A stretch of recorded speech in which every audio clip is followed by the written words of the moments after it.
Good afternoon and welcome, everybody. This would be the Jeff Cameron Show right here on 97.9 ESPN Radio. Great to be with you. Hope you're well on this Ballsmic Wednesday. I'm Jeff. That's Tom. We're online, ESPNTallahassee.com. That's where you go to listen live via the streaming free. Always, if you miss anything, go back, get caught up at your leisure. We'll post the show to iTunes and in our own audio vault. You can email us if you like. It's jcs at 979espnradio.com. Don't forget to rate, review, comment, share with others when you go to iTunes and catch up with the program. All right. Things continue to look up for Florida State in recruiting. Get to it momentarily. Hello, YouTubers. Hello, Periscopers. I hope you're doing well. I got caught up. I was reading, Tom, all about game-to-game probabilities for Florida State. I'm all wrapped up in this now for every team in our conference. I'm doing this with teams in the other Power 5 conferences. It's fun. It also tells me my brain has been triggered to the gambling part of things because I'm not randomly checking, how I think Purdue is going to do. Although, I have an affinity for Purdue. Yes, we do. Or Wyoming, who I also like, or Utah State, who I've won a lot of money on. Yeah, I'm checking all the teams. Every last one of them, just trying to get a feel for those games that are familiar and matter and are like ours, which is the gray area game, the coin flip game, the one-score game either way. And it's weird because we were talking about this on Seminole Headlines. This schedule features at least, I would think, 9 of those. Florida State has 9 of those. Hey, if you're projecting, it's a score either way. Maybe 10. Maybe 10. A score either way in 10 of them? Yeah, think about it. You would. These are all single-digit Florida State, NC State, Florida State, Syracuse in Tallahassee, Florida State on the road, Virginia. Well, it's single score, a whole bunch of single scores either way. I largely agree. I'd say, maybe 8 because you're going to rule out your 2 FCS opponents or, low levels. Right. And then you're probably maybe the Florida game is a single digit. Clemson won't be. Clemson's not. That's an automatic loss. So I what did I say 8 or I said 10? Well, yeah. Okay. 8 or 9. Okay. That's a lot, man. That is a lot. Although Louisville might be a double digit if we prove ourselves by that point. Well, no, I'm talking about preseason. I'm saying if you're just projecting right now. No, if you're just projecting right now, remember we went 5-7 last year, so we wouldn't be. But if we improve, we would sure. And then Louisville's coming to town. That number might be drastically different. Absolutely. By the time the game is actually played, you're not wrong. Also, by the way, if we get to a point where the Louisville number is Florida State minus double digits, that means that we've all made a couple of bones on Florida State through the first 3-4 weeks of the season. Well, Bill Connolly did this for SB Nation, and I'd be remiss. He did it a lot earlier this summer, and looking back on it, the Boise game. If you're just doing, the S&P rankings and the scores and win probabilities and all that stuff that they do, Boise State is a game that is obviously, single digits. Virginia, same. NC State, same. Wake, same. Syracuse, same. Miami, same. Boston College, same. You're going through a lot of these. Now, obviously, we're huge favorites against the likes of Alabama State and Louisiana Monroe. And I think you're right. Louisville will be very sizable favorites. They're rebuilding in a big way. And, hell, as bad as we were last year, we won that game on the road. But that's it, man. That's it. Florida, we're significant underdogs for now. That I suspect will be radically altered by the time the game is played. Apparently they got a lot of O-line issues, too, in reading up on them. So listen, we have a ton of – while we're talking about our friends a couple hours away, let's bring this up. It's about that time. It's about to be August. This is it. Last day of July. Get the hell up out of here, July. Yeah. It's time to ride. Mm-hmm. Let's go. This was a 6-week month. Hello, August. Good on you. Good to see you. I've been waiting your arrival for some time now. Have a seat. Let's get settled in here. We got things to talk about, including football starting tomorrow with the Hall of Fame game. And there's a local tie to that somewhat in that the Falcons are in that game. So you got a team in the NFC South and regionally that's here. I mean, Dirk Cutter, wherever he goes, I'll be a fan. So, I'm going to get to the recruiting success yet again here in a moment. But, we were ready for July to move on and get into August. But as we do and we embrace the start of football season, I would think, and we have a ton of Gator fans that listen to the Jeff Cameron Show. In fact, I think one of the great compliments of this show, now 20 years in, Tom, is that, yes, we slight our rivals. Of course we do, as they would us, and they do in their markets. I got it. But, man, I've got Miami fans the start of every season, tweet at me, email me, love the show. Florida fans, of which there are a large number in Tallahassee. Too many, yep. That love to listen to this show. They can yell at their radios and disagree with me. They can chuckle at the slides. They can do whatever. But I would just say this to those Florida fans. And the compliment is that the rival fans like the show. They get it. They like the show. I would say if I were a Florida fan right now, I would be a little apprehensive, a little uncertain, a little frustrated by what I'm witnessing at this point. You know, what I'm seeing off of my coach in year one, who had a lot more success than Florida State's coach, if I'm playing the role of a Florida fan right now.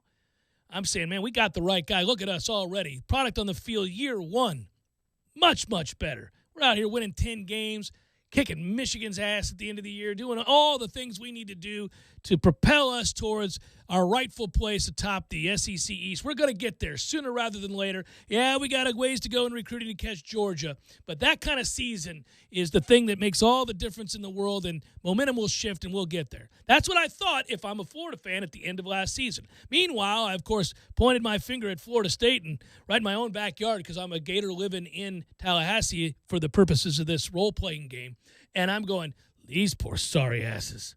My God, look what they're in store for. They haven't mattered in years, and they just hired a guy who promptly added fuel to the fire. How are they going to recruit after that nonsense? They didn't even hire a charismatic guy that fits the mold of a Miami coach and embraces the image and the rebellion and raids the transfer portal. At least the Canes have somebody who's like-minded, albeit a Florida State graduate. You know, at least they got that guy. He slicks his hair back and plays the role. So they got that going for them. What do they have here in Tallahassee? And now I fast forward if I'm them and I go. It's the video of the chef with the frying pan. Yeah. And here comes the grease on the fire as he freaks out. But now, as I'm sitting here on the last day of July and I tune into the Jeff Cameron show, I hop in my car and I go, man, I got to work early today. All right. It's 3 o'clock. Screw this place. I'm going to go home and mow the lawn and listen to the JCS.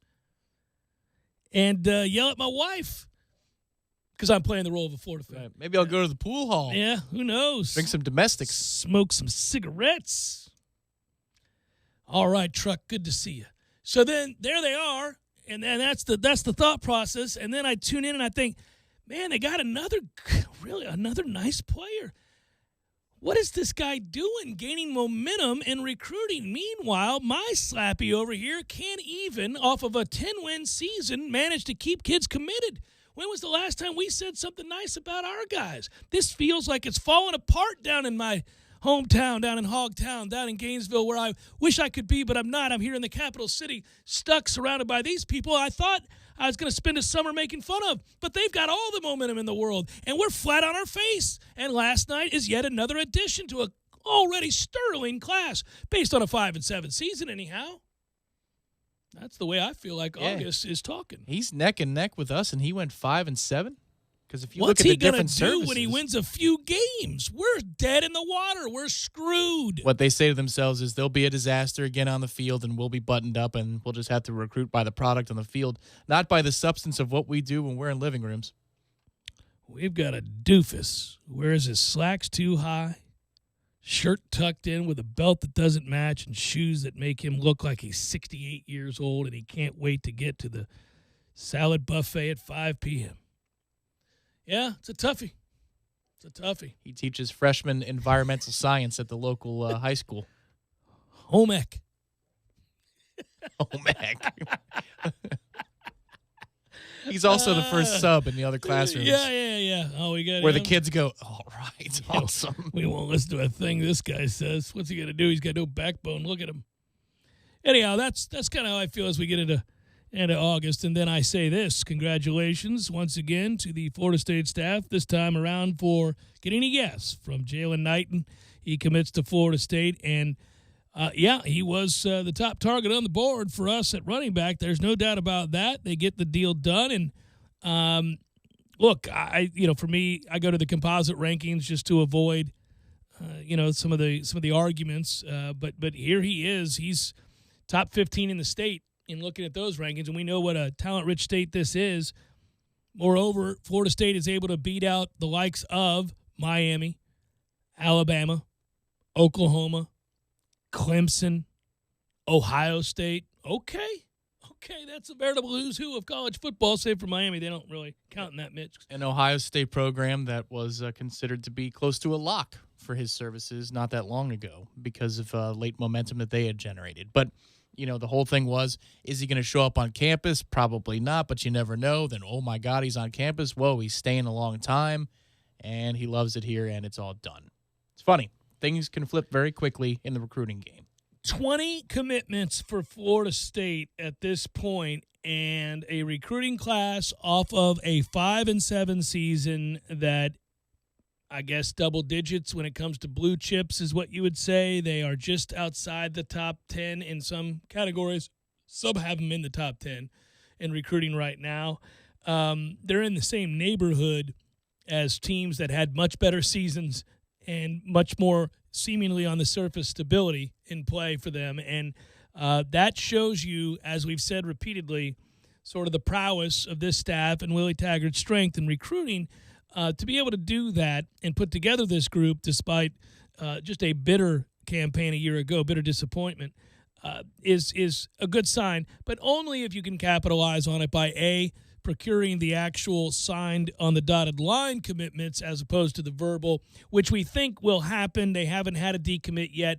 The only way it wouldn't is, of course, what I'm alluding to, which is if you go out there and you don't play well. If you don't play well, it doesn't matter what kind of feeling or vibe you're engendering with the players. It doesn't matter how much of a family feel they have when they come here and why it is they feel comfortable. You got to win games. Yeah, how many times in the last 10 years has Miami felt very good about their recruiting class on July 1st or August 1st or, preseason? They've done a lot of work. And then the season happens, and you can't argue that. There's no way to spin that. And what happens? Everything falls apart. We grab a couple of kids. Other schools grab a couple of kids. And now raided. Yes, they're fighting for their lives at that point. Yeah. Let's not be that. We're not going to be that. Let's not do that. Hope springs eternal as we edge into August. It does. I didn't think we'd be in a real positive place to start football season necessarily. I wasn't sure we were going to be in an awful place. I just thought it might be drab. I thought we might be a kind of apathy-laden fan base. And maybe there's some of that. Certainly there's some of that. But it's not as pervasive as I thought it would be given what we were staring in the face going into this offseason. I think what happens in the opener this year is kickoff, touchback, and then a lot of people going, all right, you sons of, get it together. There's an anger fandom. I was asked this question yesterday in an interview about the mood and what's it going to be like when we get to that game over in Jacksonville. I'll talk about it in a moment. It's a kind of a fun conversation. Jeff Cameron Show, 97.9 ESPN Radio.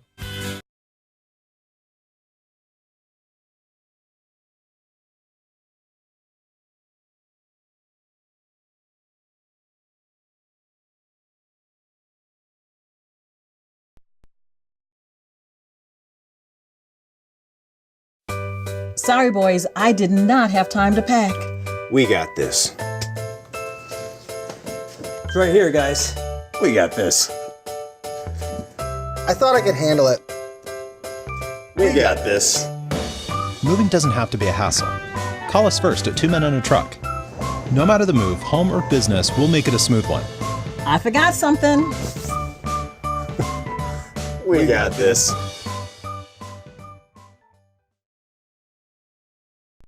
Designed to keep heart rates in a target zone, spiking metabolism, and increasing energy. Orange Theory Fitness is a one-of-a-kind group personal training workout resulting in more energy, visible toning, and extra calorie burn for up to 36 hours. Experience a more vibrant life today with Orange Theory Fitness. To find out more, go to orangetheoryfitness.com. Tallahassee Dodge Chrysler Jeep Ram is the Jeep headquarters of America. We've purchased over 100 Jeep Renegades, and they've all arrived and are on the lot for immediate delivery. 2018 Jeep Renegade Latitude with MSRP starting at $25,120. On sale now for $18,870. That's a savings of $6,250. A new Jeep starting at only $18,870. Those prices are unheard of and can only be found at your Jeep headquarters of America, Tallahassee Dodge Chrysler Jeep Ram. No other dealer can offer you this kind of savings. We buy in mass quantities and pass along the savings to you. 2018 Jeep Renegade Latitude starting at $18,870. Payments as low as $299 a month. On the corner of West Tennessee and Capitol Circle, where we're right on the corner and always right on the price. Check us out on the web at TallahasseeDCJ.com. All prices include rebates and incentives plus tax, title, and dealer fee. State number 18J605. Must finance through Chrysler Capital and qualify for all rebates and incentives. The Jeff Cameron Show podcast, available on demand at ESPNTallahassee.com and on iTunes today. The Jeff Cameron Show podcast is brought to you by Garnet and Gold of Tallahassee. When you buy FSU apparel, support local business. GarnetandGold.com. Target Drive Up is the world's fastest Target run. It's like a pit stop without those tire changing noises. We bring your order right out to your car door. Just choose Drive Up in the Target app, and when you're ready, drive up, and we'll bring your order right out. All squeezed out of sunscreen? Drive up. Time for a new grill? Drive up. Need some floaties on your way to the pool? Drive up. Just order what you need and we'll have it ready whenever you are. It's easy and free with no minimum order. Drive up and then drive off. Target run and done. I'm in a lot better place than our guy Tom Lang, Eddie. He's at jury duty. I'm with you having a beer at Gordo's. Man, thank God. Jury duty. The worst. Dude, what would you say to get out of jury duty? That I'm famous. That works? What's the worst thing you've ever said to get out of jury duty? There's the question. I've told him that I can't possibly be on a jury because I think everyone should be imprisoned. So you went the crazy route. Oh, super crazy. Everybody does that. The next time I get chosen, I'm going to act goofy. And just, and by goofy, I'm going to say something absurd like death penalty. And then what you really get them is I showed up in a dress. Gordo's, bringing the flavor and flair of Cuban food to Tallahassee since 1996. This is Golic and Wingo. You see a lot of young running quarterbacks. You don't see a lot of old. Right. Right. That's just the way this thing goes. Right. And Cam has been able to get away for it because he's a freak of nature. I mean, he's 6'5", 260 pounds. Yeah, he is. And he runs a 4.7. I mean, he's Ben Roethlisberger's size with running back speed. Mm-hmm. Obviously, that's something that you don't see a lot of. And this is the age-old dilemma, right, for athletes who try and change the way they do things. Because of his athletic abilities, these are the things that have helped make him great. And now, as you get a little older, and he's lost a little zip on his fastball, and he's in his 30s now. Suddenly, the things that made you exceptional, you're being told to rein them in. Golic and Wingo, weekdays at 6 a.m. on 97.9 ESPN Radio. You're listening to the Jeff Cameron Show on 97.9 ESPN Radio.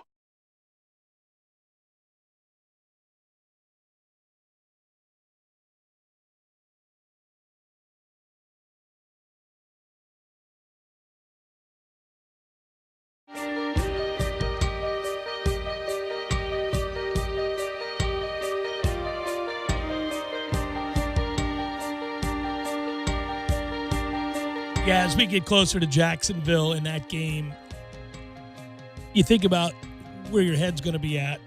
And I was asked that question yesterday on SiriusXM, and I said, well, I think it's there's a nervous energy, and I'm paraphrasing from the fan base, but I think we've been made to feel irrelevant in 3 straight Septembers. So it's been you're just cautiously optimistic at best because September's been cruel. September has handed you one bitter pill to swallow after the next. every time you sit down, you get it. We all do the same thing. We all go through the same processes. We all get excited about the offseason coming to an end because it seems to lag on forever. Granted, you get things done. You hang out with friends and family. You go on vacation. You visit places. But in the back of your mind, while enjoying those moments, you know that each day you're edging closer to something that you absolutely have a passion for and a love to be a part of, and that's football. And when that's coming and it's getting closer, you get pumped up and your hopes begin to swell, and it's gone. The last 3 Septembers, and it's gone. Just like that. Don't worry, we can just transfer money from your account into a portfolio with your son, and it's gone! And then you humor yourself. I mean, you lie to yourself. You just, well, I guess 10 wins are still on the table. I mean, we're not going to go to the playoffs. Don't worry, we can just transfer money from your account into a portfolio with your son, and it's gone! All right, we just got to make sure we don't end up in the dumpster. You just can't turn this thing into a huge tire fire. Don't worry, we can just transfer money from your account into a portfolio with your son, and it's gone! Did we hire the right guy? What is going on here? That's how this stuff goes. The darkness is creeping towards you. And how it's gone. So I think as we make our way over to Jacksonville, and we're going to have a good time. We'll be over there with everybody and our friends at Madison Social, and we're going to be part of that tailgate and air conditioned as it is. Yeah. And then make our way into that stadium. But you're right. There's this nervous energy with the fan base. It's going to be a weird feel. It's like going over to Hauser for a regional game. Watching our football team in that game over there is going to be like walking into Dick Hauser Stadium, Mike Martin Field, as a favored team again, but not great. We're capable of losing to just about anybody, and there's pressure there, and it's 2-0, no-name team, early second inning. That's not ideal. It's not over. A long way to go here. We'll see if their pitching holds up, but it's going to be a bunch of people in the stands wearing garnet and gold, and the national anthem is playing, right? And they're all kind of quasi-anxious and reluctant and suspicious and excited, and they're going, "Are the land free?" All right. That's good, too. Yeah, well, they're just going, and they look over either shoulder. You guys ready? Yeah. What are we about to see here? I'm not so sure. 10% of those are the emboldened, always supremely confident, myopic, nothing to see here. We're going to be fine. This is the year we're back, and we're about to announce our presence with authority, gang. Another 10% is the group that doesn't believe there's any chance in hell we're any better than we were when the season ended a year ago, and they're ready to watch a you-know-what show, and they can't wait to say, "I told you." And then there's the 80% that are cautiously optimistic. All right, you dismiss the first group and the second group I described, and there's the rest of us. All right, okay. So you clap, but it's more for yourself. You're not, you're all right. Yeah. Settles yourself down. All right, yeah. Okay, the moment's here. Here we go. All right. And because the first play of a football game involves special teams, something that has seen us be a disaster for going on 5 years now. Specialty. We're hoping for specialty. We're hoping to break out specialty. But it's 2 fingers to my eyes, 2 fingers back to you, and there's the kick. Call for a fair catch. All right. We have passed the test. Right there on the 25-yard line. We're not starting at the 7. So could there be a Bronx cheer at TIAA Field for a fair catch for the first play of the season? All right. We didn't butcher it for the first time in years. I think your answer is yes. That sounds about right. No block in the back. No penalties to speak of. I see no laundry. Our ball at the 25, not the 7. Here we go. Let's get now. Everybody, can they get lined up correctly on the first play? Can we go 2 for 2? Can we check some boxes in this bitch today? Here we go. If it's 2nd and 6 or better, I think people are going to be crying. Oh, my God. I've seen this before. Whoa, here it comes. Somebody started the wave.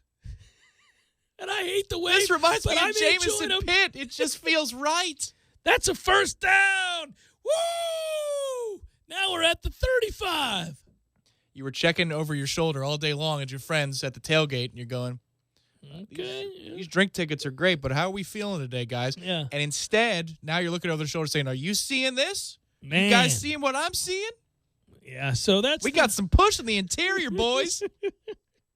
Push in the interior.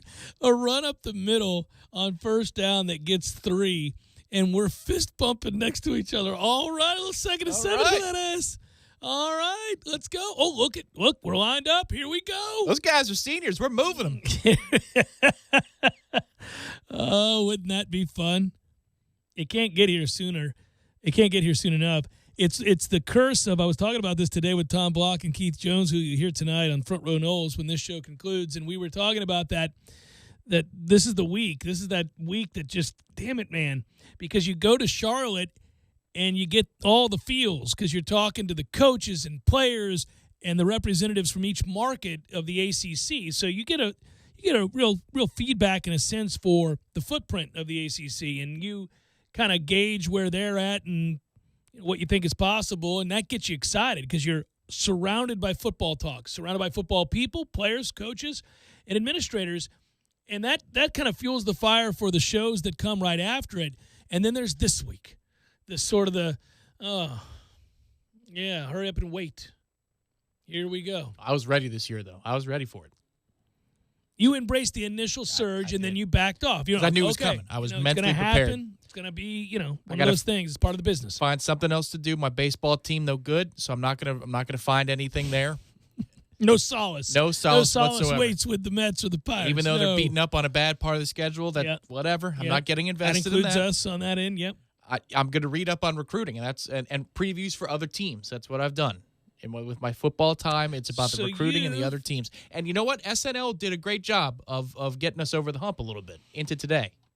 Well, getting a yes from Knighton certainly helped out a lot. I mean, it's kind of a exclamation point on the weekend that was. We knew that there were a couple of more commits coming after the 3 that said yes over the weekend, and then you find out the event went well, and then you get a name like this to say yes. And so, that's what I've sort of talked about, chicken or the egg type feeling with the program right now, which is that every day that Clemson picks up another 5-star, or that somebody in the region that you have to beat in recruiting ultimately if you want to win national championships. Now, I know that's a lofty conversation from where we sit currently, but every day that Georgia and Alabama and Clemson amass more of the elite, they separate further and further from where we are. And so some people can't get real excited about even a class that is somehow hovering around that top 10 despite a 5-7 season, because they would maintain that that's all well and good and admirable, but you're still losing ground. You're still not gaining ground. But again, you can't get all of that back at once. This is the equivalent of giving up 6 runs in the first. That's a significant deficit, but you're still in the game. You're still playing the game. You've still got 8 innings here to do something about it. I don't think it's likely we're going to score 6 in the second. Let's get a couple and let's see if we can't chip away at this thing. And that's what this class can do. That's what this is about, chipping away. Well, and I'd argue what you've done the last couple of years in terms of the recruiting class that's already in for 19 and the one that's going to come for 20.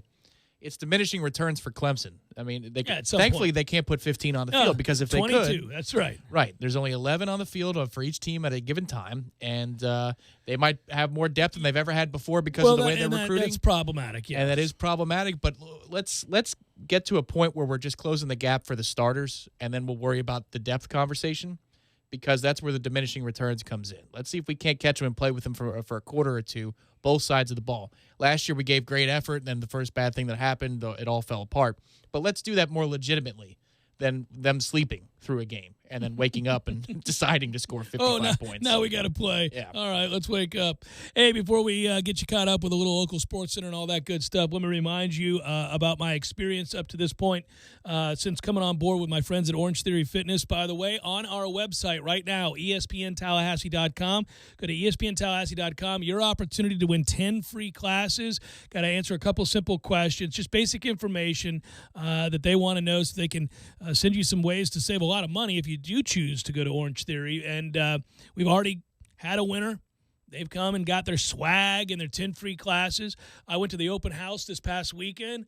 A lot of people showed up. It was great to talk to folks, but also to see the level of intrigue. There's an intimidation factor to Orange Theory, and I'm running into that a lot with people saying, I don't know, man, I'm not in great shape, and you're telling me these classes are an hour long. I'm sure I don't want to be laughed at or anything like that. I can assure you it's not that way. You want to talk about feeling comfortable around others who are fighting hard, trying to get themselves in shape, and more worried about that than anything else. Certainly not worried about what level of fitness you're at right now. They're too busy worried about their own technique and that they're doing the right thing with their interval training. But they do encourage, and that's the coaches and the fellow gym members, and I've noticed that from day one. Everybody starts somewhere, and they've all been there before, and it's all about your heart rate that you're monitoring, not the guy next to you or the gal at the end of the row. But man, you feel a part of something, and as long as you're working your hardest, that's all that really matters, because this is about your fitness, not everybody else's. And I don't think that once you get in there and experience this thing, you'll ever feel intimidated. It's not easy. Not going to lie to you, it's not easy. Nothing that is worth achieving ever is. But it does work. It's scientifically proven to work.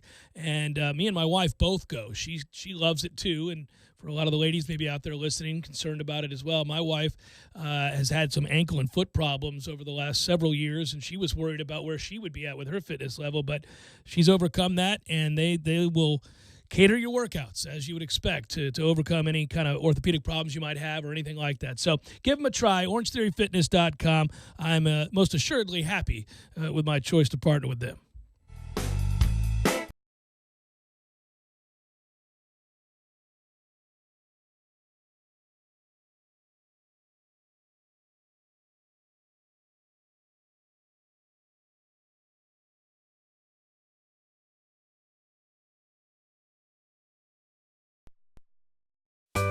Sorry, boys, I did not have time to pack. We got this. It's right here, guys. We got this. I thought I could handle it. We got this. Moving doesn't have to be a hassle. Call us first at 2 Men on a Truck. No matter the move, home or business, we'll make it a smooth one. I forgot something. We got this.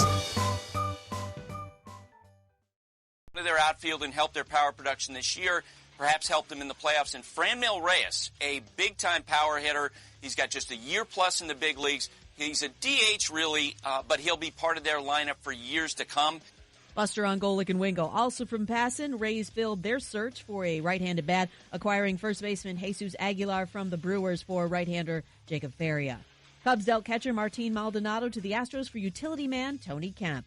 Another Yankees landed on the injured list this season, this time first baseman Luke Voit with a sports hernia. Manager Aaron Boone said the team will evaluate Voit over the next few days to determine whether he needs surgery. If he does have surgery, Voit could be sidelined into September. New Orleans' Michael Thomas has become the highest-paid receiver in the NFL. Sources told ESPN's Adam Schefter he and the Saints agreed on a 5-year, $100 million extension, includes $61 million guaranteed. So Thomas now tied to New Orleans for the next 6 years through the 2024 season. Falcons rookie offensive tackle Caleb McGarry will undergo a cardiac ablation procedure. No immediate timetable given for his recovery. He's had a similar procedure twice before in his career. Hall of Fame linebacker Nick Buoniconti has died at the age of 78. He was a member of the 1972 Super Bowl winning Dolphins team that finished 17-0. Seminoles, it's 2019 and a new football season is amongst us. It's a new day, and we have an opportunity to build this program back to where it belongs, together. Every day we get one step faster, one rep stronger. The journey to the top includes you. We are one tribe together, and we remain unconquered. We need you in Doak Campbell Stadium this fall, and that begins by getting season tickets now. Visit us online at Seminoles.com or call 1-888-FSU-NOLE and get ready to hear Touchdown, Florida State! Very soon. Tallahassee, it's Chuck Oliver, the king of college football, and you can join me every weekday at 1 p.m. right here on Tallahassee Sports Monster. We talk nothing but college football every day from Tallahassee to Tuscaloosa, Athens to Auburn, and everywhere in between. That's the Chuck Oliver Show, weekdays at 1 p.m. on our new home in Tallahassee, 97.9 ESPN Radio, Tallahassee Sports Monster. Hendrick. We're celebrating the Hendrick Summer Sales Event all month long at the all-new Dale Earnhardt Jr. Chevrolet. Shop over 300 new Chevrolet cars, trucks, and SUVs right here on Tennessee Street, or find new roads at DaleJuniorChevy.com.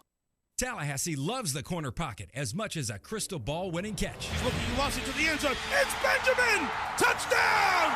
With 13 seconds left. The 97.9 ESPN radio special is a must-have every Monday and Wednesday at the corner pocket. 10 mouth-watering wings, a fresh side of fries, and a chilled domestic pint of beer are just $9.79 all day long. Be sure and try the fish blend of sauces, a true wing eater's favorite. The Corner Pocket Bar and Grill. He's gone! Home of Trivia Tuesday, Beer Bingo Thursday, and the daily $7.99 lunch special.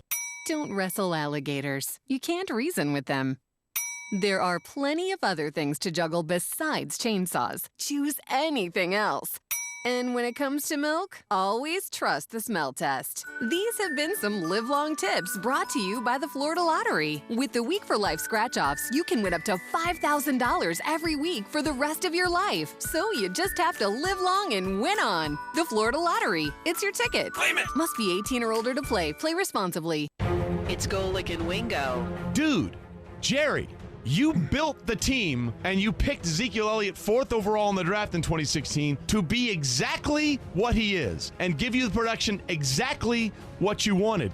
And your entire offense is built around Ezekiel Elliott being that guy. So you can sit there and say, well, you don't need this guy to win a Super Bowl. History shows us that. Yeah, you're right. But you know what? Your team, the team that you put together as a general manager, your team absolutely has to have Ezekiel Elliott to have any kind of success. So let me put it to you this way. If you can only afford to pay one of those guys this year, you paying him or you paying Dak? You're going to say this is a cop-out. They have the money to pay them both. And I get it, they have other issues they got to get done. They also have to do Travis Frederick's deal. I think Byron Jones also is coming up. So that's the thing. So at the end of all this, it's just posturing. Golick and Wingo, weekdays at 6 a.m. on 97.9 ESPN Radio. Broadcasting live from the Tallahassee Dodge Chrysler Jeep Ram Fiat Studios in the capital city of Tallahassee. This is the Jeff Cameron Show, brought to you by Cornerstone Tool and Fastener on 97.9 ESPN Radio. Balls McWednesday, brought to you by Hobbit American Grill. Hobbit American Grill, celebrating 40 years of serving good food to good friends for good times. Online at myhobbitonline.com.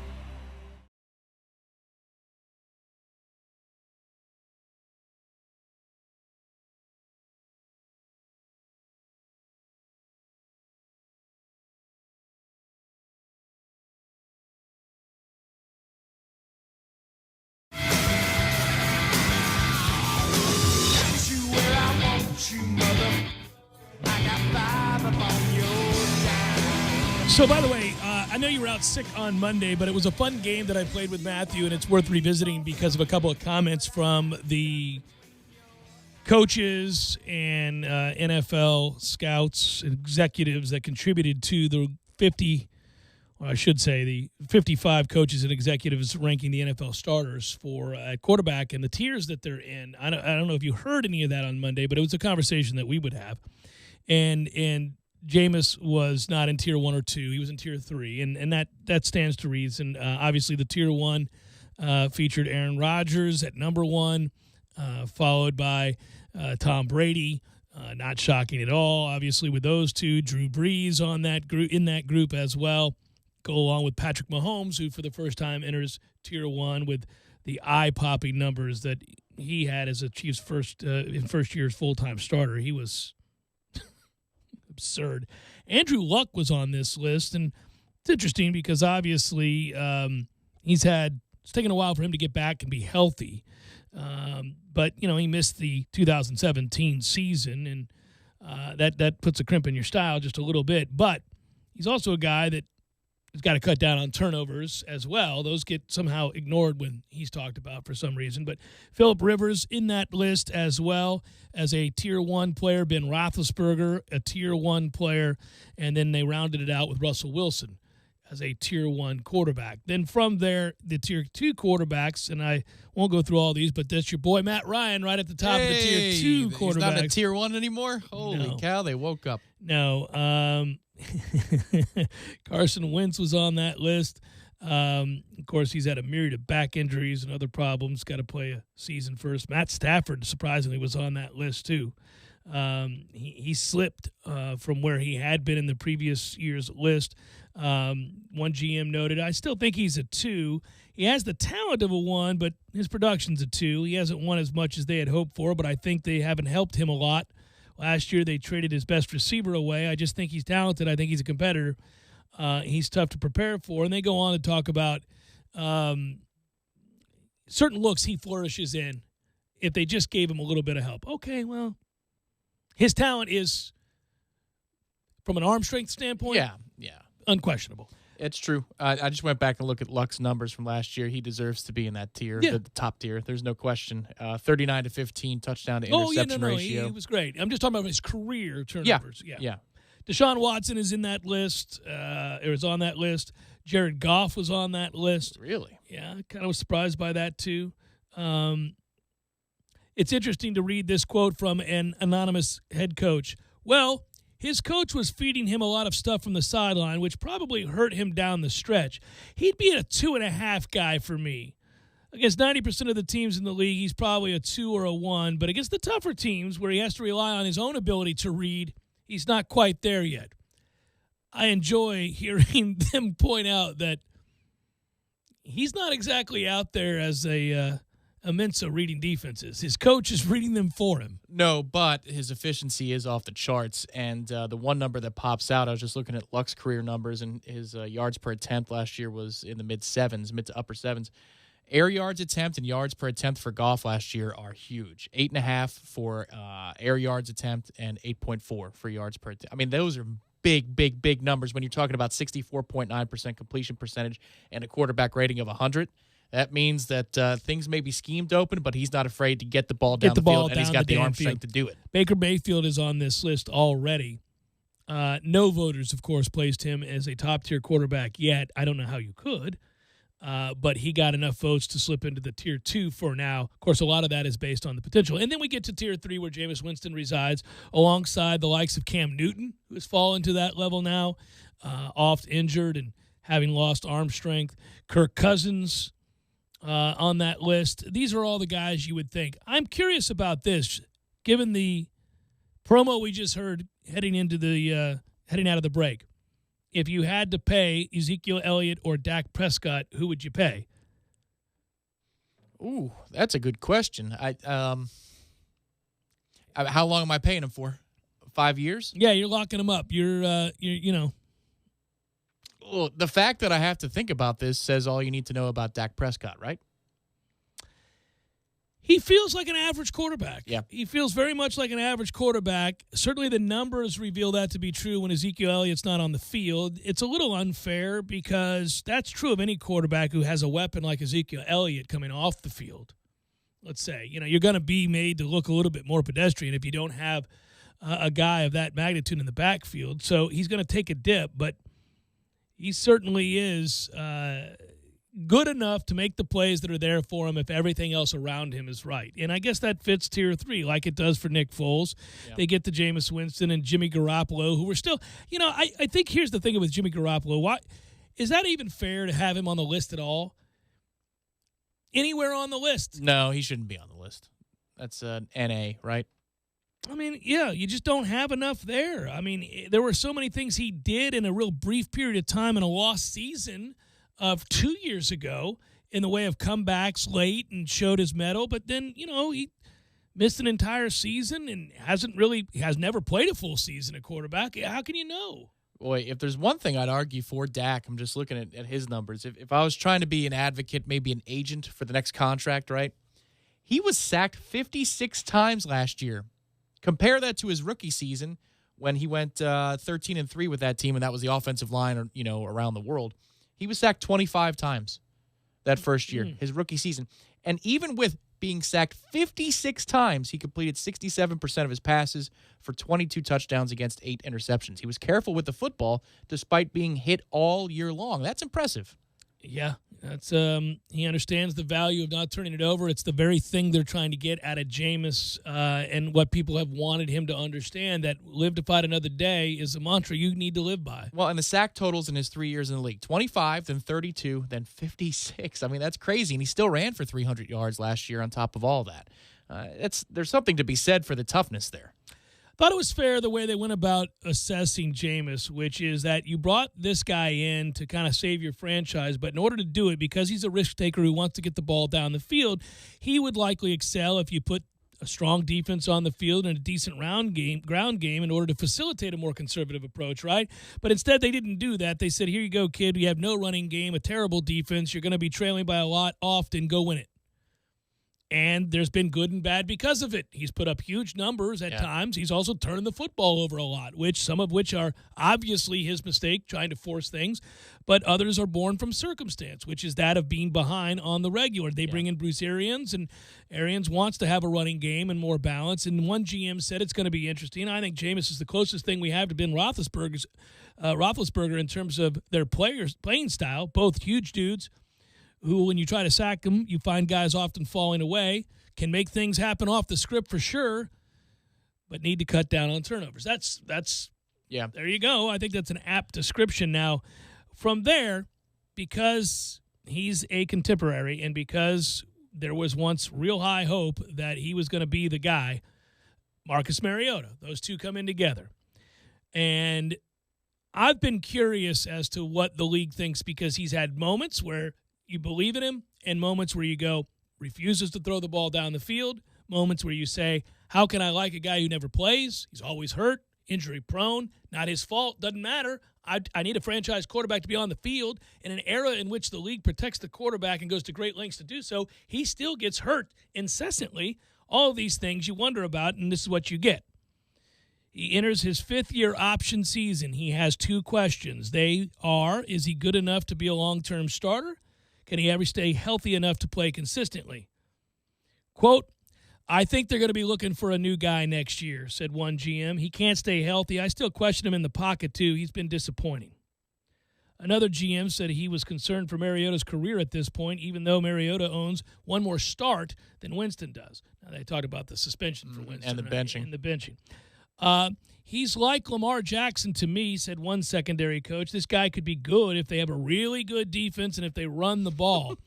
If one of those components isn't there and he has to start throwing the ball more, he simply can't. That's according to one defensive back. Well, that is passive then extremely aggressive, because it sounds okay on the way in, and then you go, ooh, God, that's eviscerating. A second defensive coach also questioned Mariota's passing ability. I don't think he's very confident. He doesn't make tight window throws. Against guys like him, I just tell my players, if we make him drive the length of the field, he'll screw it up. Just make him make all of the throws the whole way. He can't. That's in the article? Yes. Oh, my God. Those quotes back to back? There's not like a good one in the middle? You're not I mean, that's... No, those are the two quotes there. Now, other defensive coaches respected Mariota's dual threat ability and said if they're going to face a mid-tier quarterback, they'd like to face one that can't run the way Mariota does. Well, duh. Quote, I feel like he can open up the game at any time, said one defensive coordinator. I do respect his ability to run.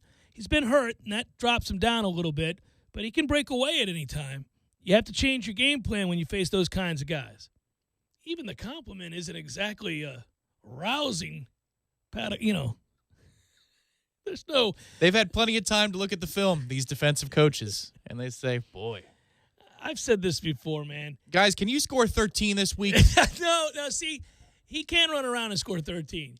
But the most damning of those comments are the two that have to do with his passing ability. The one who says if you make him throw it consistently, he can't, is hurtful.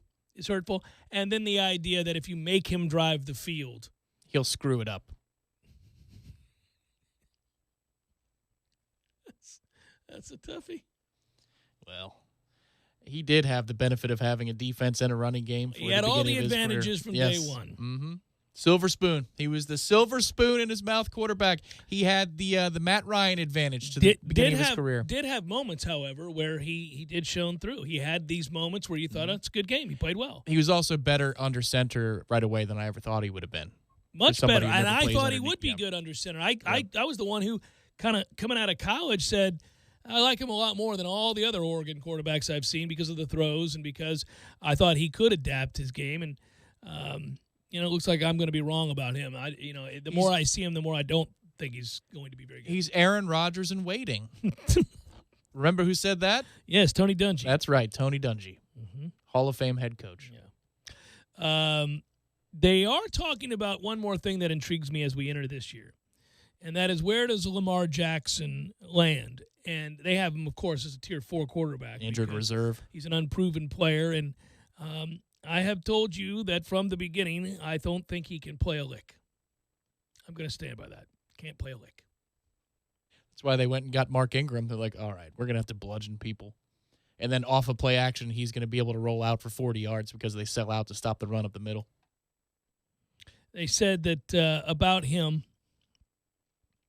Jackson fits into the not enough evidence category, certainly. However, unlike with Mahomes last summer, a sizable chunk of voters questioned whether Jackson could become a polished enough passer for the Ravens to become contenders in the absence of a dominant defense and very strong rushing attack. Some feared injuries would derail Jackson long term. I like Jackson, one head coach said. They built the offense around him. He threw the ball a little bit better than they anticipated. There's a skill set to build around, and then he just needs to work really hard on all the other stuff. Sort of the way that Alex Smith did in Kansas City when he became a better deep passer over time. There you go. They did talk about a concern. Boy, what a besmirchal of Alex Smith's name. Well, that's somebody who's in line with the way I feel about Alex Smith, but he's not Lamar Jackson. He's a little better. But I don't think that Lamar Jackson doesn't have it in him to go toe-to-toe with Drew Brees in the playoffs. I don't think Lamar Jackson can play, so I'm going to agree with you that Alex Smith is better than Lamar Jackson. Not anymore, because he's got one leg that doesn't work. But yeah, it's going to that make notwithstanding, no pun intended. That's going to make it tough, right? My concern for Jackson is he's knocked out of games playing only the last 8. He needs to get better with his accuracy and seeing this quicker. It's going to be interesting to see if he can. Is that the most passive-aggressive sort of interesting to see if he can? That's like talking to Gene Deckerhoff and trying to get him to say something negative about somebody. He won't. He's great. He that never way. will. No, he won't. He's awesome that way. I'll be interested to see what he does this year. You're like, that's code for that dude can't play a lick.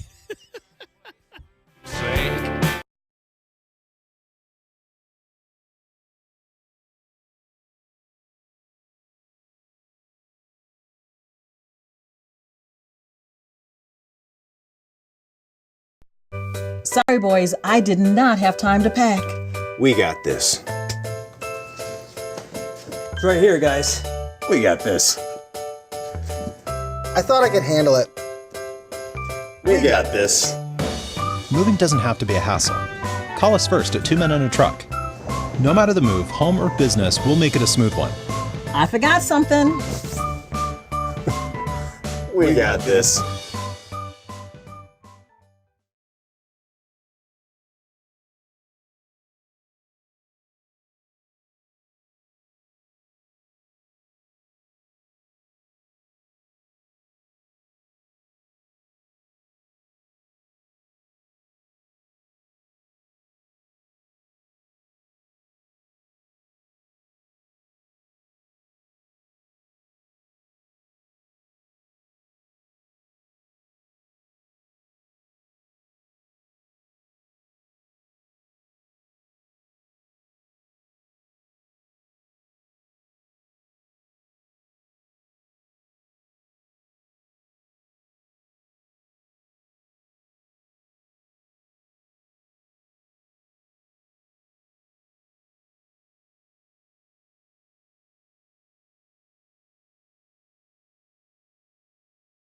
Just order what you need and we'll have it ready whenever you are. It's easy and free with no minimum order. Drive up and then drive off. Target run and done.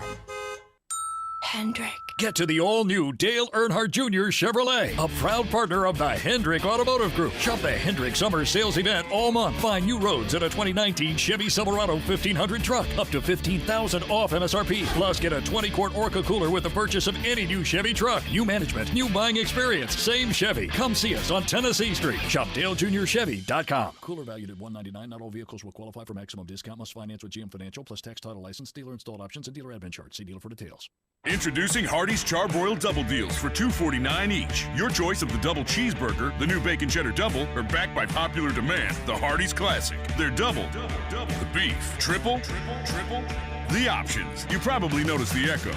It happens when we double, the beef, and triple, the options with our Charbroiled double deals for $2.49 each. It's kind of epic.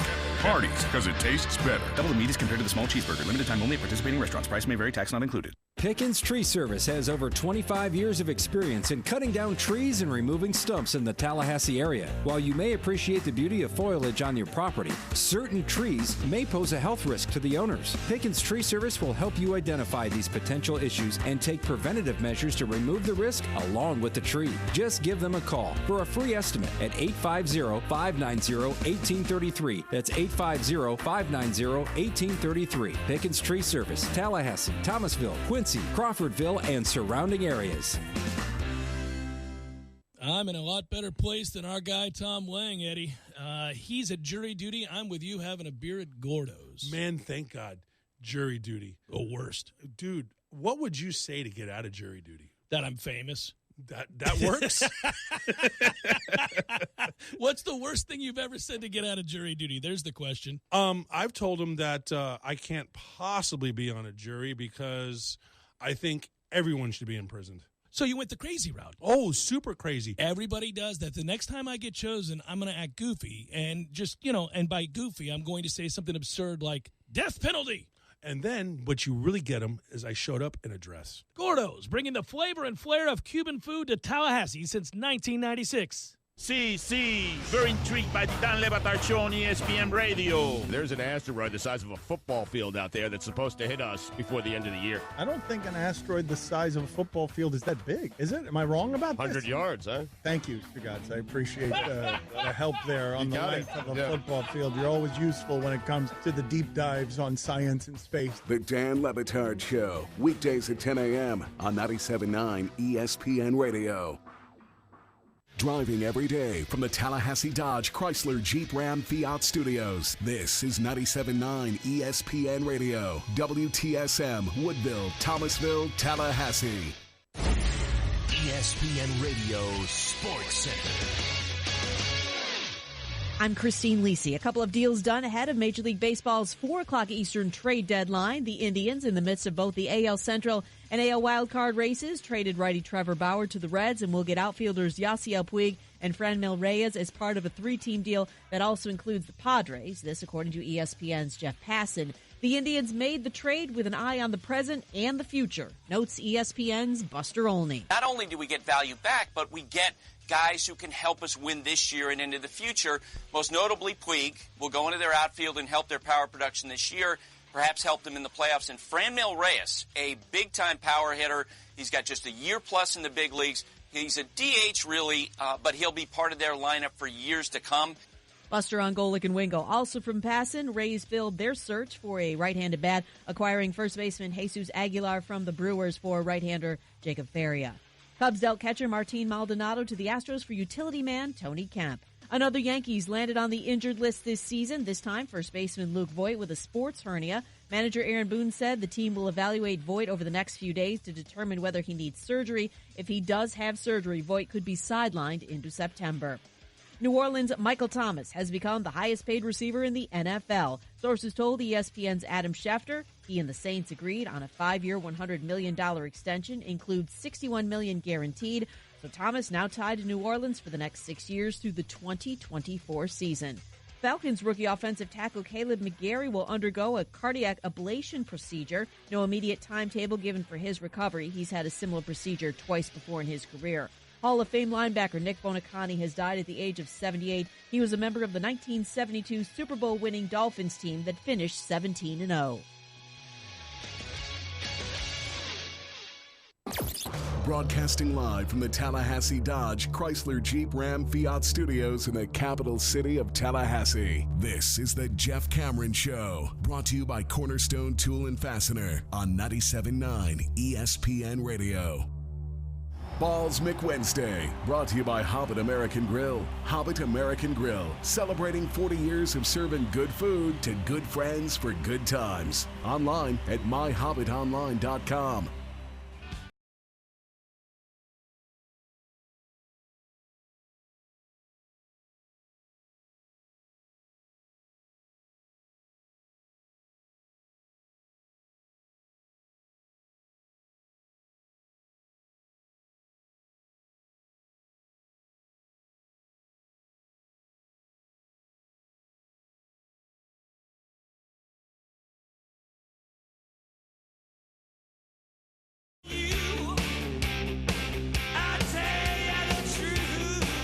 Hour number 2, Jeff Cameron Show, 97.9 ESPN Radio. Hello, hope you're doing well. Thanks for joining us. Balls Wednesday edition of the program. Last of July. Goodbye, July. Get out of here. Hello, YouTubers and Periscopers. Hope you're well. We're online, ESPNTallahassee.com. That's what you get, or where you go when you need to listen live via the streaming. Go there, find it, all that good stuff. Email us if you want, jcs at 979 ESPNradio.com. On Twitter, it's at J Cameron Show. WTSM app, good for mobile devices. And away we go. Man, I would not have guessed at any point when you talk about the good news for Florida State as it continues in the way of recruiting. The latest being that Jalen Knighton out of Deerfield Beach High decides to commit to Florida State. Of course, this was a kid that Miami had hoped to bring in, but also a kid that at one point had been committed to Oklahoma during his junior season, decommitted in January. If you tell me that we're gonna get a kid that Miami's on and where he's from, and then who had been committed to Oklahoma, and you fast forward after the season we've had to get him now, it's a hell of an accomplishment. And there's a kid that when you watch the tape of him, you see the speed. Obviously, that's what he's most noted for. One thing I did like, I got to give him credit. He said upon revealing that he was going to Florida State that this was the hardest decision of his life. And he went on to talk about the recruitment process and said, I loved all of the schools that were recruiting me, but it just came down to one, and that one was Florida State. There you go, kid. That's what you do, man. That's what you do. You don't besmirch the schools that are lining up to offer you a scholarship and who have treated you well and obviously bent over backwards to try to get you to come there. You can do it with a level of dignity and class without kind of obviously just throwing shade at those that lost out. Yeah, rubbing the other team's faces in it. It's just a weird thing that kids do. Well, I think social media probably makes that all the worse, but that's probably for another segment. The running back board, I think, in the next, 6 weeks, 2 months tops, is going to be like the linebacker board where you go, wow, they are loaded. And just a couple of weeks ago, their question was, who wants to come here? But now, all of a sudden, if you log on to warchant.com and you see what's going on in terms of the way it all shakes out. We had another visitor yesterday. The Toafili kid came in. There's the Edwards kid, Lee. There's a lot of tailbacks that want to come play here. We got 3 spots as the consensus. If the Toafili kid says yes, then it becomes a race to who wants to fill out the class. Is this just me being older and also kind of, all these kids look like pups to me. They all look like babies. The Toafili kid looks tiny. He does. I mean, I looked at that kid. I thought, God, he's tiny. I'm not saying there's no obviously athletic prowess. He just looks tiny. Well, it's a different build because Knighton is 5'9" and stacked, and this kid's 6 feet, and he's a little bit thinner. Got to get a lot bigger. Needs a lot of work. Well, this is what I'm more excited about than I usually am in most years, is to go see this team, the open practices, because from all the reports and the player Instagram accounts, and I know the kind of semi-creepy things, it's become something you can't deny. There's enough reports of people putting on serious good football weight in the offseason, changing their bodies. I mean, even James Blackman looks reasonable, whereas he used to look like he was one play away from being snapped in half. he looks to be in reasonable physical condition with a little bit more to, take the beating that he's going to take. And on that note, you still don't want to run him to death. You just want him to be able to run and withstand some of the shots he's going to take, because that's a part of this offense. Not a huge part necessarily, but a part of the offense, knowing when to keep and to go and be able to run the football some. But it's been so bad here for so long, and there's been enough reports in the offseason of guys putting on significant amounts of weight at different position groups, in the trenches, second-level defender, receiver, whatever it is, that I am interested to see what that looks like, because it's been a while since our strength program operated like the best in the country. It's another 4-star to add to the list of the surprising number of 4-stars that have said yes to Florida State. Again, kudos to the staff for bringing together a class now, 20 commitments, verbal commitments up to this point, that really isn't commiserate to a 5-7 season. They've got, in the way of quality, more players of the upper echelon, 10 blue chippers, than you would have expected them to get. And so there's a lot between now and the time those kids step on the field to play out that will determine just how good this class is. I understand that, and winning games will go a long way in getting them to sign on the line, which is dotted. But for now, again, they've probably outkicked their coverage a little bit here with the season that they've had, and this just adds to that ledger. And you don't get the sense, barring a disaster, we sound like a broken record, but given the nature of these commitments and kind of the rules or the parameters, if you will, that Florida State put on these kids in recruiting this go-around, the very unique stance that they took as far as don't commit to us until you're absolutely ready to end your recruitment with everybody else. You don't get a feeling that these kids are going to be wishy-washy. Yeah, I think in a way we out-recruited our season last year, and we weren't even we were top 20? It depends on where you look, 19, 21, 22 in those recruiting rankings. Probably past Florida in most all of them because of what happened to them after the signing day period, both of them. Yeah. But this year, it was great that they had a strategy change there. And they said, all right, listen, this might be aggressive, maybe it backfires, but we don't believe it does, because we believe that we can create strong enough relationships with enough key players that we can hold this class together, even though there's a ton of doubt around this program. And they've proven to be right. They've proven to be 100% right. Now it all comes back to the thing that we've been spinning our wheels about since late November last year, which is you got to win football games to cure all the ills of the program. And I, for one, am really glad that we're at least getting football in shorts. I'll take it, helmets and shorts, to start talking about something else other than the fact that we need to win football games. Let's get down to the dirty details of a Monday practice report. Yeah, it's about to happen. Again, when you look at recruiting, you don't just look at recruiting rankings, although that is a big part of it. You don't just look at, hey, how many 5-stars and 4-stars did we get? Again, it matters. I understand that all the evidence suggests that over time, the more of those that you accrue, the better off you are. I get that. But you also look about filling need, and we've been very concerned about the offensive line and linebacker. And like you noted at the outset there, this is an area in which, from the commitment list, we're improving without question. You go back and you look at a Keyshawn Green out of Crawfordville, 6'2", 200-pound plus kid.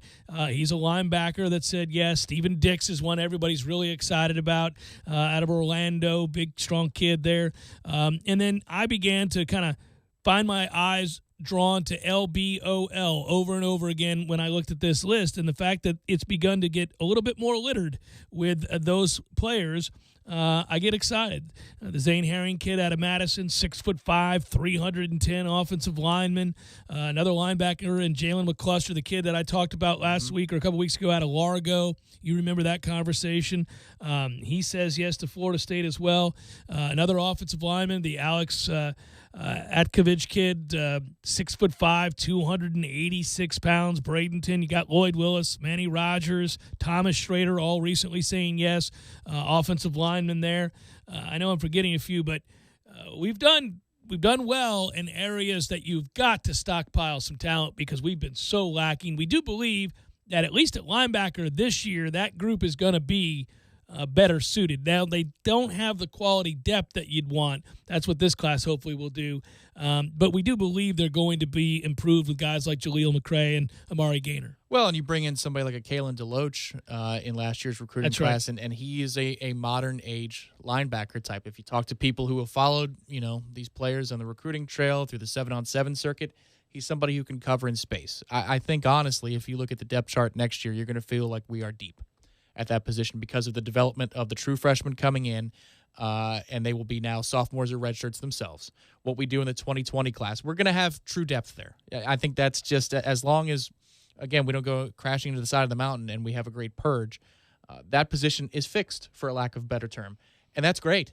Now the O-line. Fixing stuff is good, Tom. Yeah. We had so much fixing to do. There were fires. I mean, it wasn't the alligator coming out, that you were hitting with the padded little mallet. Yeah. They were all just flames. It was just everywhere they abound. Just fiery death everywhere. And it looks like we're fixing things one at a time. The Walker kid at offensive tackle is the big one left between now and early signing day or national signing day.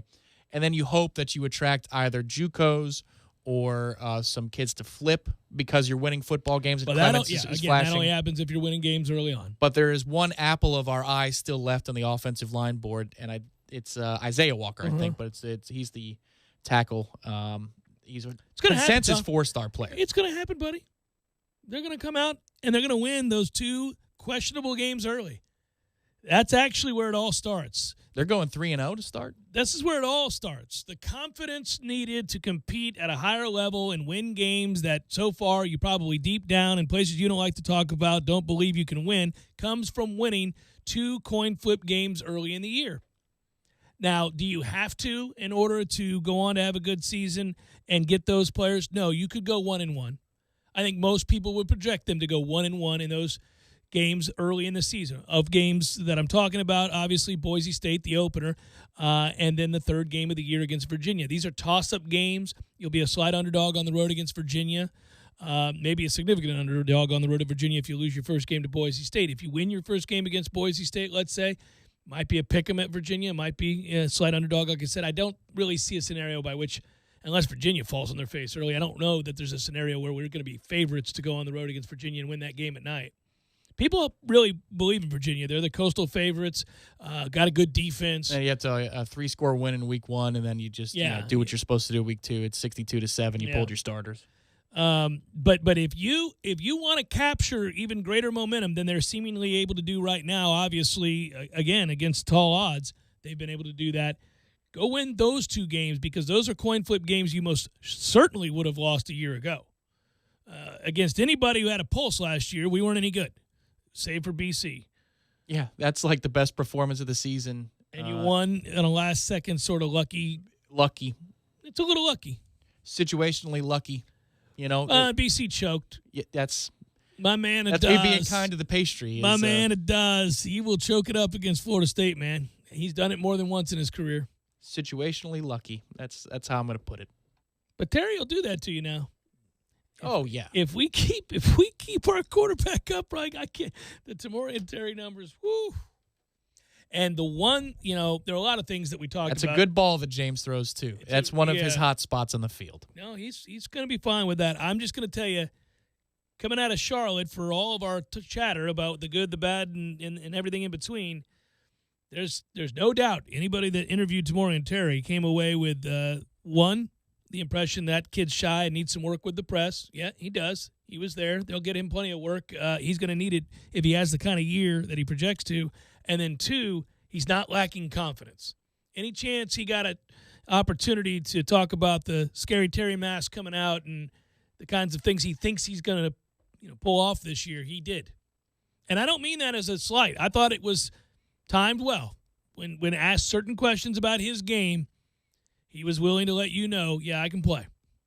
Yes, he can, and given a fair opportunity, and that means even in some cases double coverage from smaller defensive backs, he'll get his share. Who do you think the surprise player of the year is? Because I have said that's a more interesting question. We already know about Terry. Everybody knows about Terry. He's a great player. He's probably going to get double teamed, especially if this offensive line is even halfway decent. We have time to let these longer plays develop.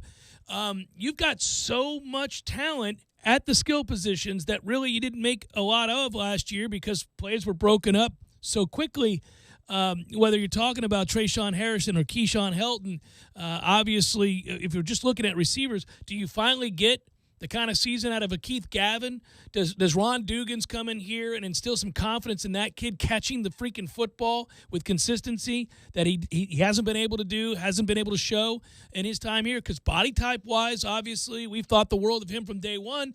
He's just not consistent enough. But, again, it's not just the upgrade of offensive coordinator and offensive line coach. We really believe that Ron Dugan's going to make that receiving core a lot better, too. So, and then he has DJ Matthews.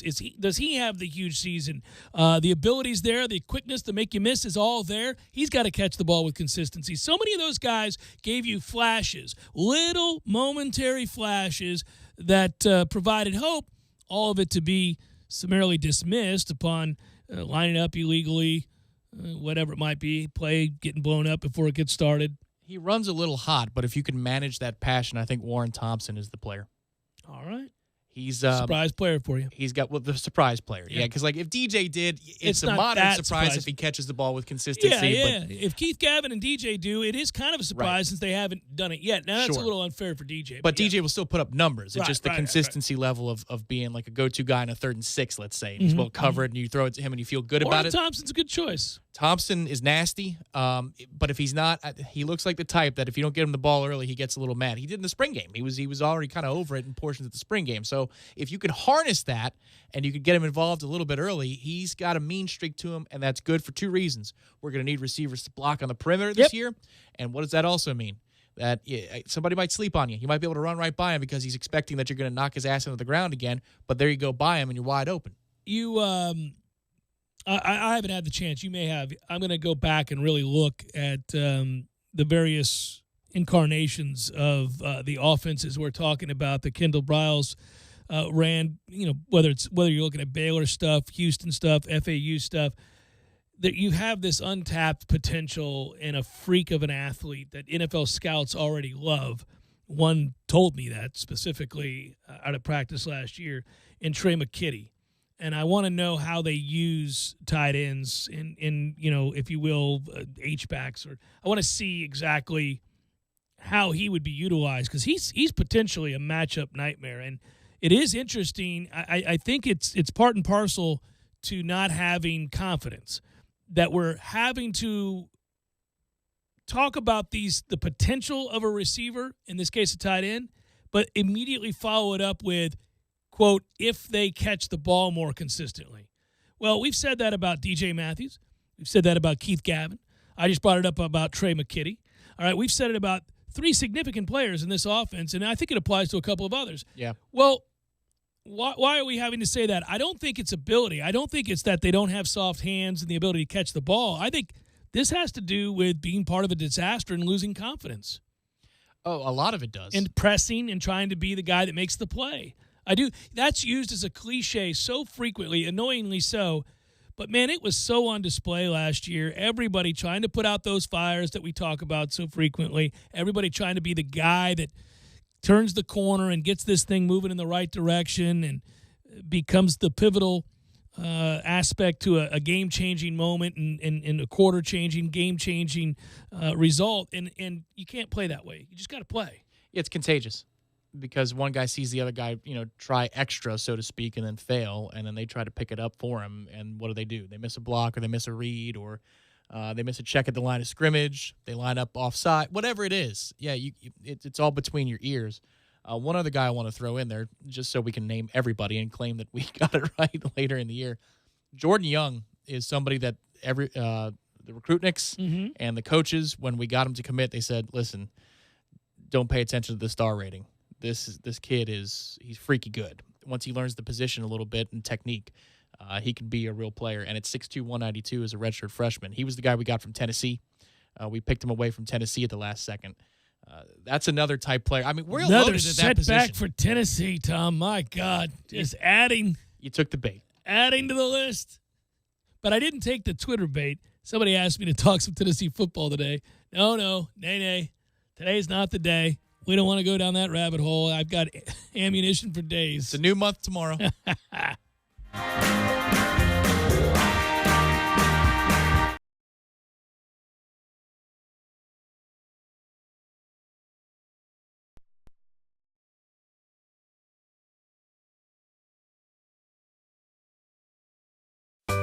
Sorry, boys, I did not have time to pack. We got this. It's right here, guys. We got this. I thought I could handle it. We got this. Moving doesn't have to be a hassle. Call us first at 2 Men and a Truck. No matter the move, home or business, we'll make it a smooth one. I forgot something. We got this.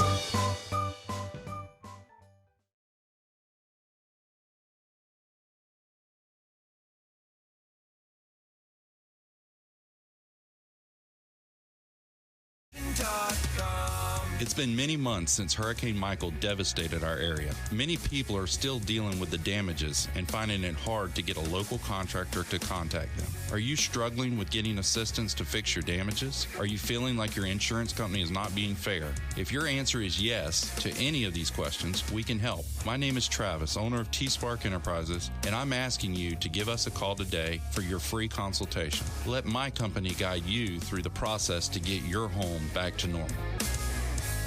Call 850-766-1340. T-Spark Enterprises, roofing and construction services. T-Spark, TSparkConstruction.com. License number CCC 1331204. Gear up for Back to Sport at Academy Sports and Outdoors during Florida's tax-free holiday, August 2nd through August 6th. All gear, all tax-free. Save 25% on select Nike and Under Armour apparel and footwear. Get your athletes ready for fall sports with cleats and equipment from Nike and Under Armour. The best brands at the best prices. So shop your nearest Academy store today or visit academy.com. Exclusions apply. See academy.com/tax-free for more information.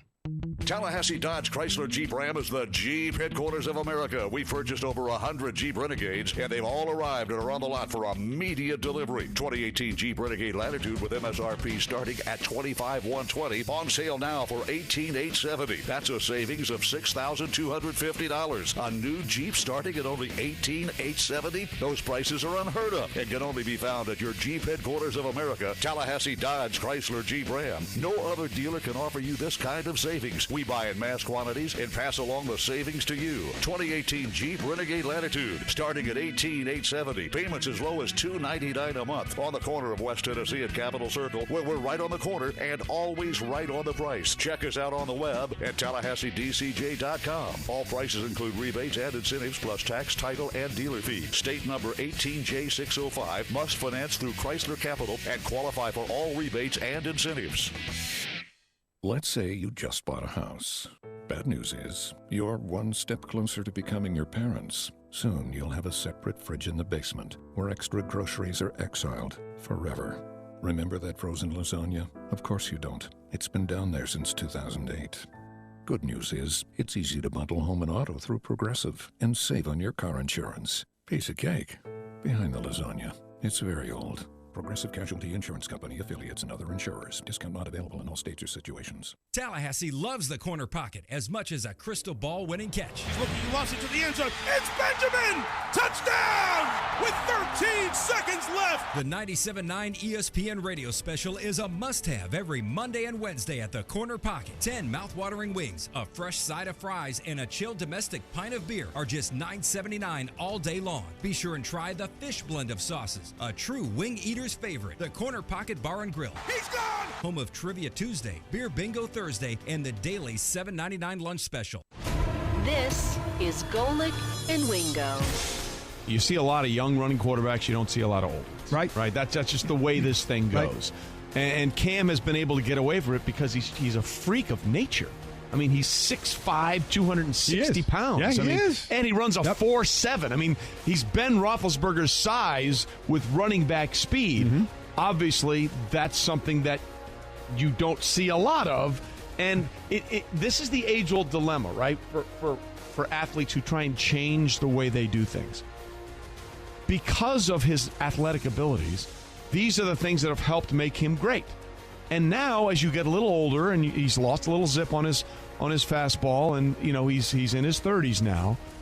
Suddenly, the things that made you exceptional, you're being told to rein them in. Golick and Wingo, weekdays at 6 a.m. on 97.9 ESPN Radio. You're locked in with the Jeff Cameron Show on 97.9 ESPN Radio.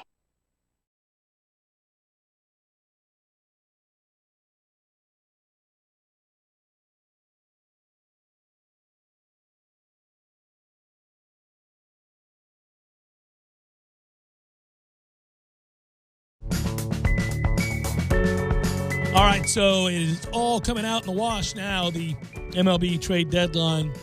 Who's where and why, and did we get a mega deal? The answer is yes. The Astros appear to have landed after making a deal with the Diamondback, Zach Greinke. Damn it, Houston. That'll work. That will work. Six-time All-Star right-hander Zach Greinke to Houston. According to MLB.com, the clubs have not confirmed the deal officially. He's in the midst of a 6-year, $206.5 million deal, but baseball's broke. That goes through the 2021 season. There is $62.5 million in deferred money that will be paid in annual installments of $12.5 million from 2022 through 2026. That's a fun deal. That's a little baby Bobby Bonilla deal. I like the alliterative nature of that. Yeah, that's fun. So anyhow, he's going to get paid a lot of money already. He was set to make a lot of money already, and now he's going to do it for a World Series contender in the way of Houston. So he's walked 18 batters all season long, and that's in 141 innings pitched. His whip for this season, in an age and era where balls are flying out of the yard, especially where he's pitching now, 0.943. That's absurdly good. Unique case because the Yankees were said to desperately want to bring in Greinke, but he has suffered from an anxiety disorder and really struggles being in huge markets, huge cities, with the press is monitoring your every move, and you're part of tabloid fodder and all of that other stuff. And so he's got the ability with his trade clause to say no to just about anything. And so he wasn't going to ever go to New York. That was not going to happen. There are certain places he didn't want to be.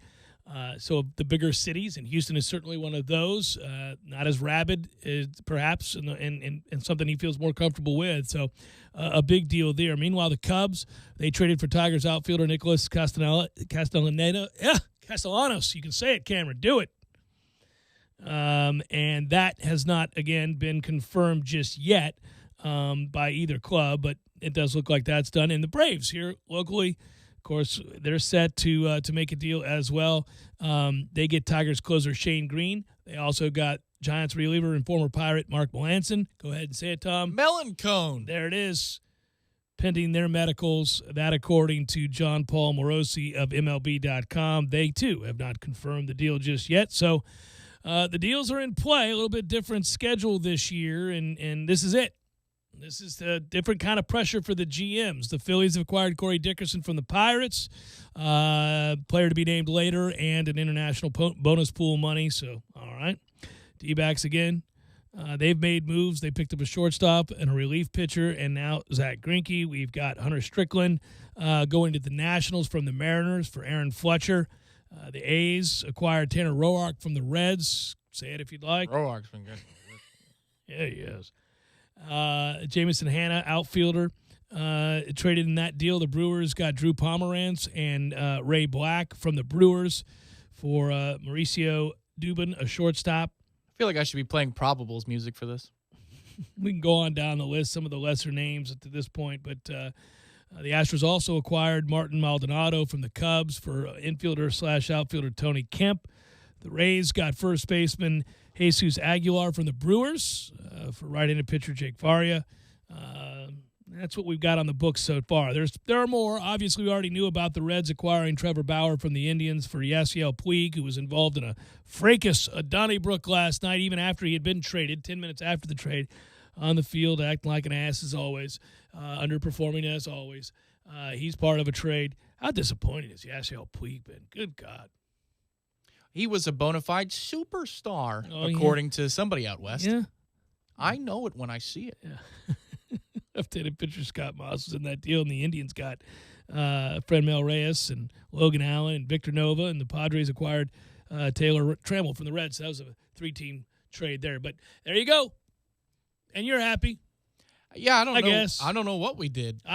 We just inexplicably brought in Stroman. We got our rotation and bolstered it because in the end it was Vargas to Philly and Stroman to New York. Okay. It's a weird deal because you're likely you're good for next year and screwed afterwards. It doesn't do you any good. I think the pitching in our organization is not very good right now. The kids we just brought in, like one thing which Knoll fans, hey, you should be saluting the Mets. We drafted in the 3rd round the kid who was surefire to go to Florida. He wasn't going to sign with the major league team unless you brought it with the money. So nobody touched him in the 1st or 2nd round. They didn't want to waste the pick. So we took him in the 3rd round, and we found that magic number. Came with the money, buddy. And we got him to say no to Gainesville and come straight to the Mets system. That kid and another one are our top prospects, and I think they already were, even though we had this dude in AAA we traded to Toronto. So for me, that trade by itself is actually pretty good.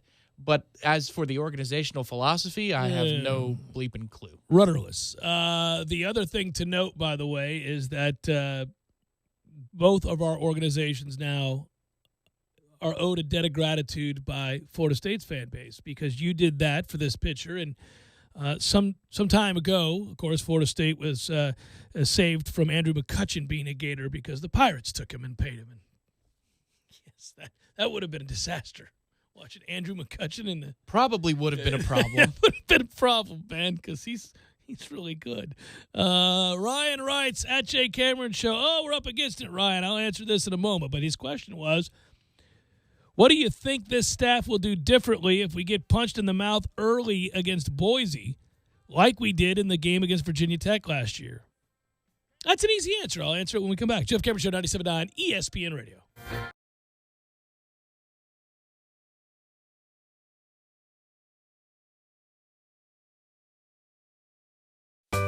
Sorry, boys, I did not have time to pack. We got this. It's right here, guys. We got this. I thought I could handle it. We got this. Moving doesn't have to be a hassle. Call us first at 2 Men and a Truck. No matter the move, home or business, we'll make it a smooth one. I forgot something. We got this.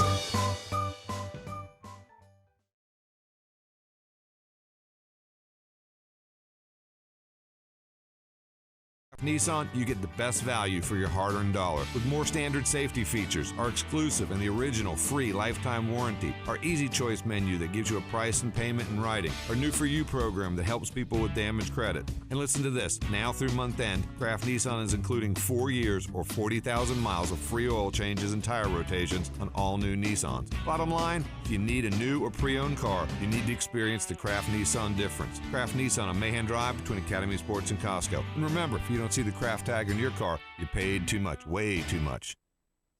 Man, it's definitely summer. And with the heat wave, it's hard to keep my cooling costs down. Have you checked out the many products and services the City of Tallahassee Utilities offers to help you save energy, water, and money? What kind of products and services? Well, the city offers ceiling insulation grants, energy efficiency loans, free energy audits, budget billing, and energy retrofit grants, which can help enhance energy efficiency and lower your bill. And the Weather Relief Assistance Program, or WRAP, is also available right now, which also offers a one-time payment option that lets you defer a portion of your bill until October. Wow, I had no idea. Where can I find out more? Simple. Visit talgov.com/YOU. The City of Tallahassee Utilities connects you to more than electricity.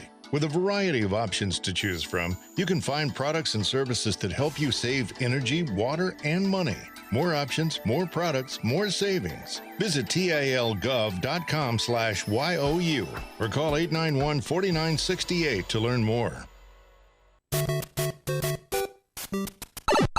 Games for Less, the only locally owned and operated gaming store in town, has Tallahassee's largest selection of new and used video games and game systems. The future of video gaming is at Games for Less, where they have both the PS4 and Xbox One. It's time to trade in your old systems and elevate your gaming experience now. Games for Less is also your headquarters for the best in retro gaming. Atari 2600, original Nintendo, Super NES, or Sega Genesis, you name it. They got it at Games for Less. Games for Less, the Super Walmart Shopping Center on Appalachia Parkway. Give them a call today at 850-219-3535. That's Games for Less.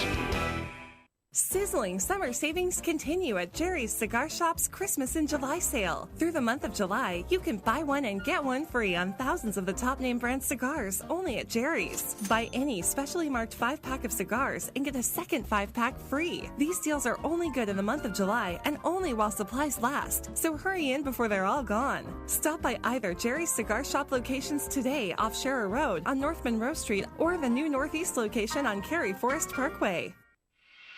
For young people, education can be a guiding light.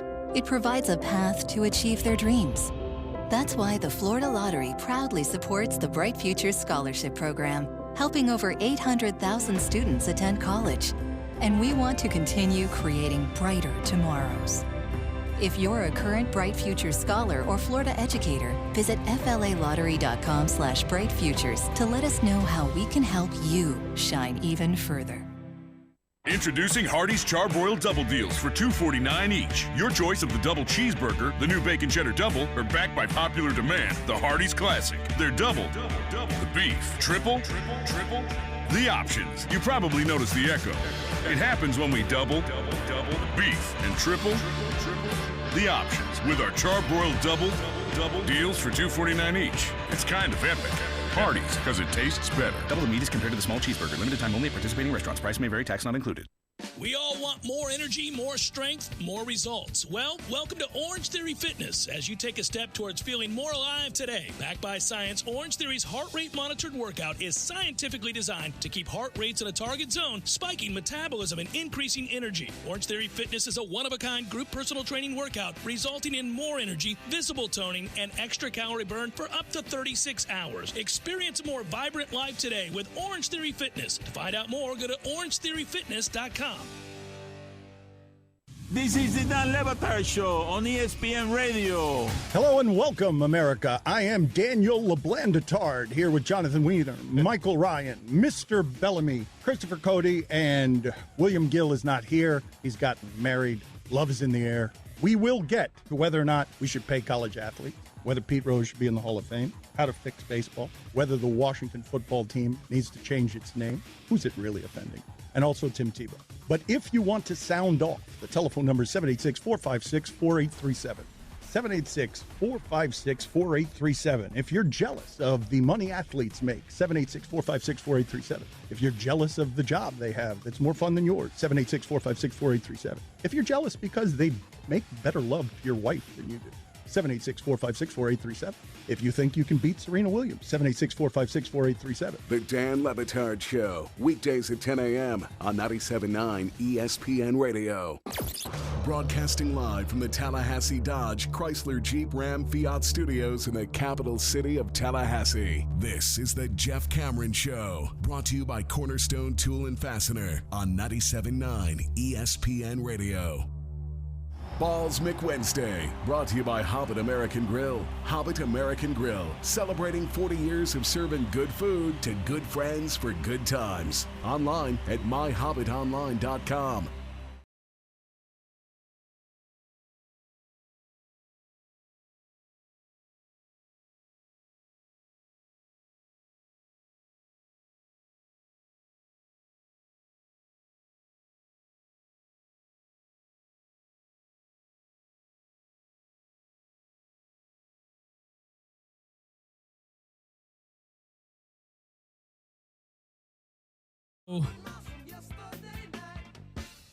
What do you think this staff will do differently if we get punched in the mouth early against Boise like we did against Virginia Tech? Whew.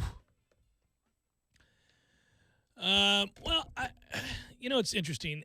I think in talking about what happened last year and the way that staff was put together and some of the disconnect that was evident early in the season that never really seemed to be resolved, what was revealed was you kind of had a lot of people who weren't sure of their roles, weren't sure of what they should or should not do. I think this is a fault and a mistake made by Willie Taggart. I think that offense was such that he ended up having to try to explain it to and what he wanted, his offensive line coach and his offensive coordinator. He couldn't just hand over the reins, if you will, and allow them to do it because they were learning aspects of that offense, and it was abundantly clear that Walt Bell, right before the season began, didn't know what his role was in aiding Willie Taggart. How do we know that? Well, I asked him the question, and he answered it. We've played that clip numerous times. We'll always have it to make us smile because he gave a rather long-winded answer in which nothing of substance came out of his mouth.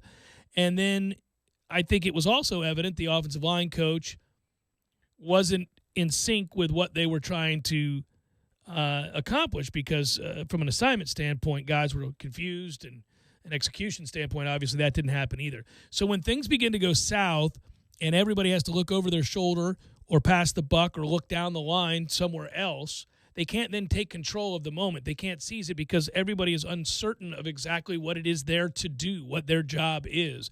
And that can happen when you're having to go out of your comfort zone and bring in people you haven't worked with before, the way that Willie had to because of the nature of his hiring, salvaging the first ever early recruiting class, and then also putting together a staff, some of which were guys that he had to fall back on because the guys he thought he was going to be able to bring in from Oregon and other places he didn't get. And clearly they never really resolved that. So things begin to go south. They're absolutely stunned.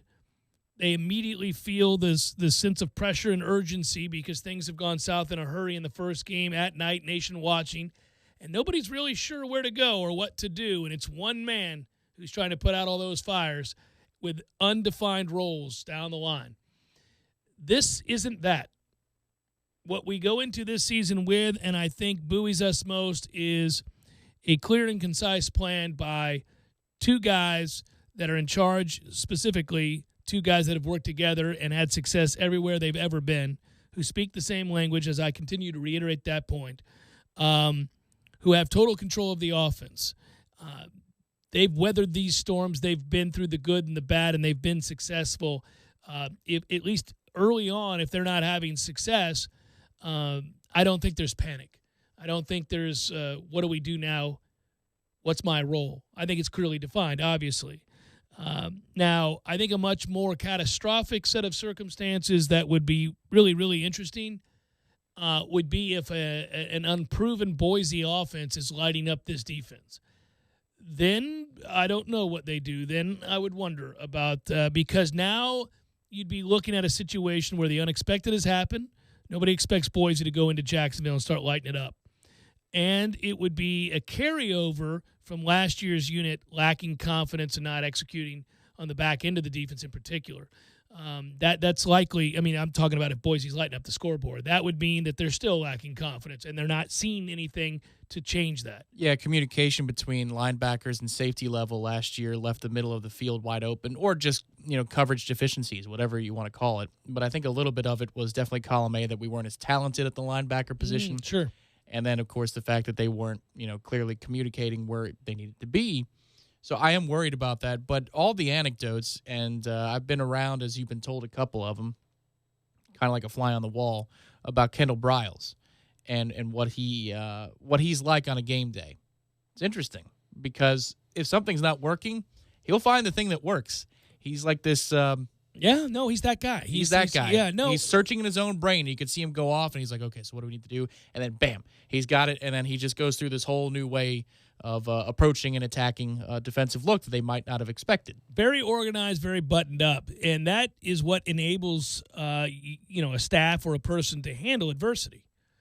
There's a method to the madness. There's a way that you operate through the good and the bad, and you have a belief in something that you've taught, that you've been able to impart with your coaches and players, so you stick to the plan. If not, certainly you've had enough in the way of positive reinforcement along the way, the stops along the way, the successes along the way, that you don't abandon all of a sudden your principles, your core principles, the basis for what you do. That's not going to go anywhere, and they're not going to panic there, I wouldn't think. I would think that a much more buttoned-up, organized approach enables them to better handle early failure. That's last year. It's so strange. You go back and look at it. They most certainly thought they were going to win that game against Virginia Tech. They thought it was a coming out party. They thought it was the beginning of something special. At that point, Willie believed they were going to go out there and light it up, and it was going to be something for the world to marvel at. And it didn't happen. They couldn't move the ball at all, save for a couple of spurts, a couple big plays. And Virginia Tech came in and really had a plan and exploited a defense that wasn't good all year long. I think the interesting thing about this group, and it's, so to an extent early, I don't think that they are nearly the same team makeup-wise as last year if you're just talking about leadership and believing and buying in. But I do think there is still some element of that old group, and they were front runners, right? And it would have been interesting to see if they won that Virginia Tech game. How would they have played? What would the season have looked like if they got out in front of some things? And maybe the confidence level wouldn't be this contagious plague where everybody is checking over their shoulder seemingly while the ball's been snapped and so bad things are happening. Mm-hmm. I wonder how they might have performed if they got off to a better start. If, let's say, Nyquan Murray was ruled in for the touchdown, if Gavin makes a catch in the back of the end zone in the first half of that Virginia Tech game, and then you get a chance to get out in front, the crowd's going nuts, and it's a completely different place to play. You probably go on to win that game because your defense played do? well enough. And then, are you bolstered? And the line still would have been the line. The offensive line still would have been a sieve at best. They still would have had confidence and ability issues there. So they would have still lost their fair share of games. But, they would have probably might have won seven games. Right. Yeah, you would have done something like that. It still wouldn't have been a great product, but it would have been a winning season and a bowl, And a much more confident product. DJ Matthews probably makes a catch on the road against Syracuse in the first half of that game. Or they shake it off better because they've had a little bit more confidence. They've had some success. Right. The question becomes to me, and this is where I don't think they've lost that characteristic a little bit, if you actually can get out and win the Boise game, that means you're 2-0 going on the road to Virginia. You're playing with a different kind of swagger, and you're kind of letting loose a little bit because the adversity doesn't smack you in the face within 1/4 of the season being started. If you're projecting that this gets turned around, they have success, the fans come back and believe they're able to put last year's season behind them, and 2 to 3 years from now, the program is competing at a high level, on the cusp of being able to go, or really at that point, able to go head-to-head or something close to head-to-head with Clemson, depending on where the game's played.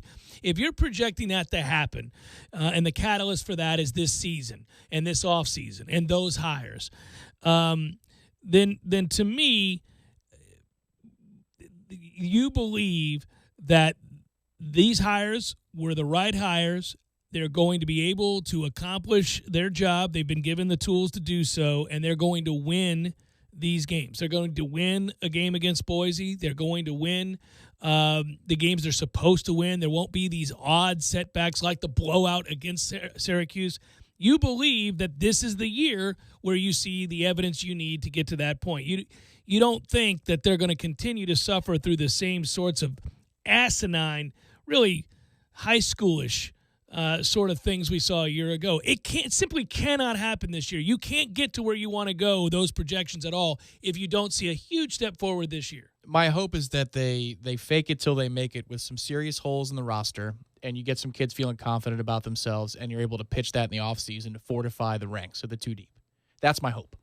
Yeah. Because I think in order to win 9 or 10 games this year in the regular season, there has to be some element of faking it till you make it. And some smoke and mirrors needs to go your way to you need win the that Miami many games. season. You need that Miami. Yeah. Miami's had 2 or 3 of these where they've started off like gangbusters, maybe won a game they didn't think they were going to win, got lucky with turnovers, whatever it was that happened, got them some momentum. And because programs like Miami and programs, frankly, like Florida State or Florida or any of the schools in this state that, if you're one of the big 3, and you have cachet in your history, the national press, the national coverage of college football, you want to latch on to programs that have that have been down. That's why anytime Michigan shows even an inkling of progress, this is it. Here goes Harbaugh. Michigan's going to have that season we've been waiting for them to have. They're back. Here it comes. When Oklahoma was down and Bob Stoops got it turned around in a hurry, man, they were welcomed back in a hurry because they're freaking Oklahoma. And if Scott Frost gets something rolling at Nebraska, it's going to happen there too because they've got a lot of national championships and a lot of All-Americans and a lot of history in this game. And it's true of a lot of programs. Notre Dame, anytime they get back to even sniffing like they can make something happen, people, look at the Fighting Irish, they're back, right? Even though we're watching the games going, they're not back. They got lucky to win that Pitt game, and they've fallen into a 5-0 record, I guess. But, man, that's not the story. The narration changes. And Miami's had 2 seasons like that where, by hook or crook, they've started out 6-0, 7-1, whatever it was. If you're actually watching the games, you're going, Yeah, McElwain, Florida. Yeah, you're kind of watching the games going, they're not good, but they're winning games. And you're hoping that at the very least, while that may be fool's gold and maybe you're a paper tiger, it does change the narrative. And you're right about that. Let these guys go recruit to that, is my point. Yeah. Let them, let's just, this is like setting in volleyball. That's what this year is. This is the set. Let's put them in a good position to spike this thing because they will be able to. If you give them ammunition to recruit with, they're going to recruit at a great level. Not just 2020 and the quick turnarounds, but then what you're able to do to pitch the 2021 kids. And that's huge because then next year they come on and they have 2 chances to come to campus for rousing games. You know, the kinds of things where Marvin Wilson said it, I think, that the Florida State-Clemson game, even though we lost it, that was the Freddie Stevenson, the Thunder clip that shouldn't have been called. Correct. That game, that atmosphere stuck with him forever. That's why he came here. So if you have a chance to put up some wins this year and be able to recruit these 2020s and the 2021s are down to decision time and you've had a good year and a half with them and they come to an atmosphere like an FSU Clemson next year after having a good season or FSU Florida at the end of the season. Yeah, you could see how now we're talking about a 2-deep that might be able to be a legitimate top 15, top 10 team come 2022, 2023. I think the fun discussion amongst Florida State fans is what has to happen for that momentum that you're describing. What record? What's that record look like? What is it that does that? Certainly anything below 8-4 isn't. 8-4 might not. It would probably just allow you to secure what you got. I don't know that you make inroads on 5-star kids if you go 8-4. Well, if this is what they do with 5 and 7, give me 8-4. But I think 9 and 3 is the slam dunk. Anything that there or above, because you've won some game where they go, "Ooh, that's in you." You've had to have. Yeah, it means you probably split with Florida and Miami, and that you lost the game that you were supposed to lose on the road to Clemson, and then there's only one other loss, and that might be a road loss to Virginia if it's close, something like Boise that. out the gate. Yeah, which I don't think so. I don't think this team could get to 9 and 3 if they lose to Boise out the gate. I think it's different. If you're going to lose a game, one of the first two, I get normally you don't want to lose a conference game and all that other stuff. No, lose to Virginia on the road, make it close, lose that game. Do not lose this season opener on the heels of that season that we just came off of. You don't do it. Don't do it. It just spells disaster. I know that people have rightfully probably accused me of putting too much on this first game, but I just feel like the carryover effect to losing this first game to Boise after the season we just had, it's the very next chance you get to see the garnet and gold on the field. The very next time you see them. Last time was an ass-kicking in their backyard against their arch rival in Florida, in which they didn't look any better in that game than they did the first game. And the very next time you see them, they lose a game in the state of Florida in the blistering heat to a team from Idaho. No, man. Yeah. No, I don't think you can build. You want a sobering thought, one that leave you a little bit nervous about the season? Okay, so we've got a lot of games that are within a score on the spread, right? We talked about that at the outset. That means the kicking game is going to be really important. We're going to need somebody to make some kicks, and we're going to need at least a 40-yard net average in a couple of these games in terms of punting as well. He actually quietly had a good year last year. He got a lot of opportunities. He did. A lot of reps. Got him a lot of reps. Got a lot of reps. He should. I hope he rested his leg. He did a lot of punting last year. All right. 27 all against Boise, 43 yards, or 26-25. Boise leads. Christ, you know what I mean? man. Right. You trust that kid? Those are two very different scenarios. Very different scenarios. We make the tie game. 27 all, that's going down the middle. 26-25 Boise, that's a yank 27-24 Virginia, and this would send it to overtime from 43. Right. You're going to need a couple of those to go through this year. Yes. If you're going to get to 9 or 10. If you're projecting a 9-win season, yes. Yeah, because you're going to play a lot of close games. We've got to get better in that regard. A lot of close games. This season, if you're playing to your ability and the line is not just an absolute sieve, then you're playing a lot of real close games. Hidden yards, special teams can make all the difference. Special T. You need it.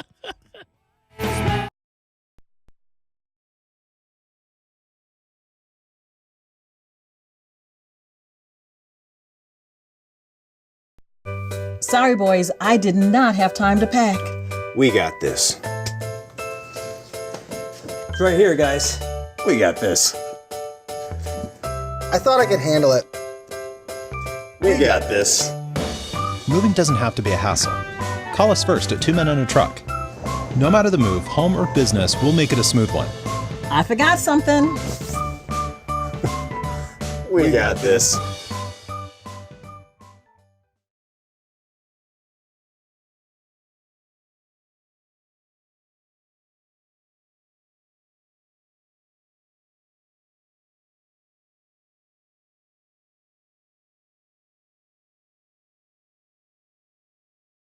Text me today at 545-4747 or email me at jeffdoxy1@gmail.com. Remember, before you buy, try me at Brookside.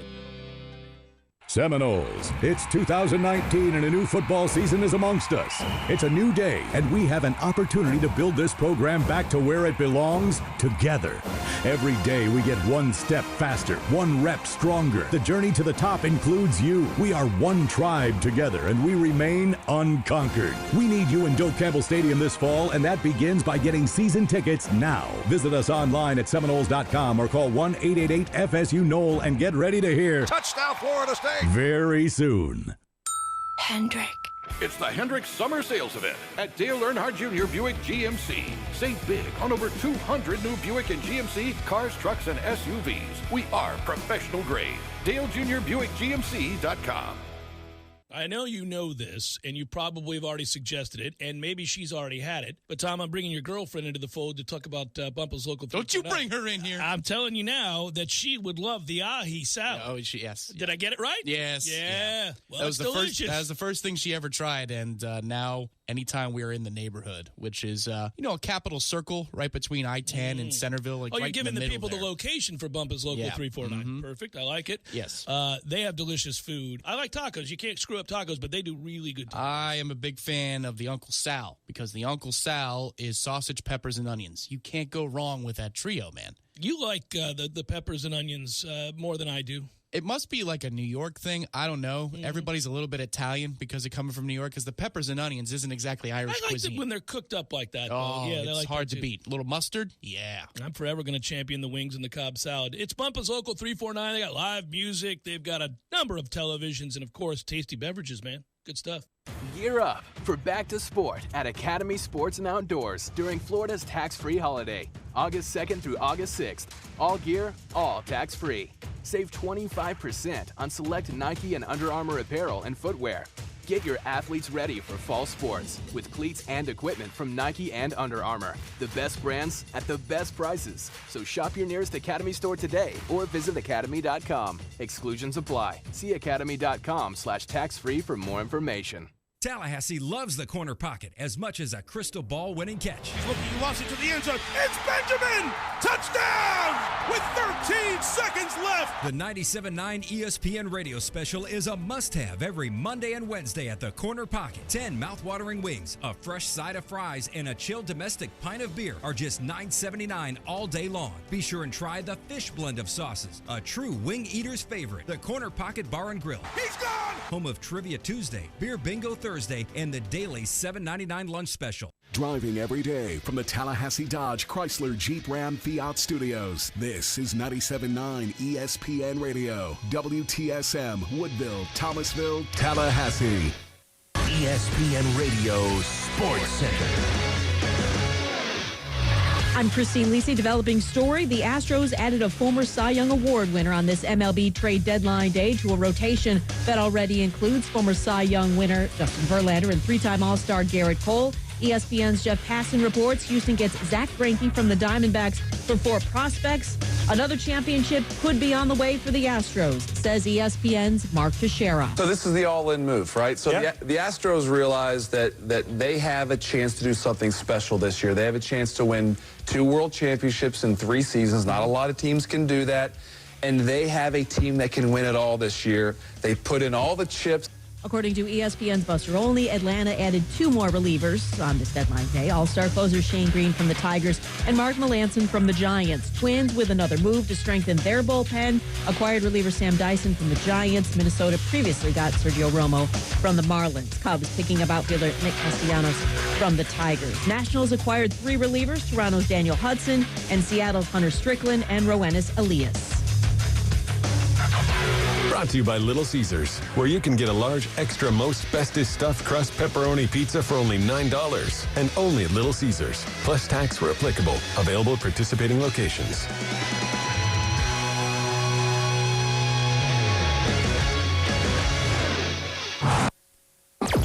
Broadcasting live from the Tallahassee Dodge, Chrysler, Jeep, Ram, Fiat studios in the capital city of Tallahassee. This is the Jeff Cameron Show, brought to you by Cornerstone Tool and Fastener on 97.9 ESPN Radio. Balls McWednesday, brought to you by Hobbit American Grill. Hobbit American Grill, celebrating 40 years of serving good food to good friends for good times. Online at myhobbitonline.com.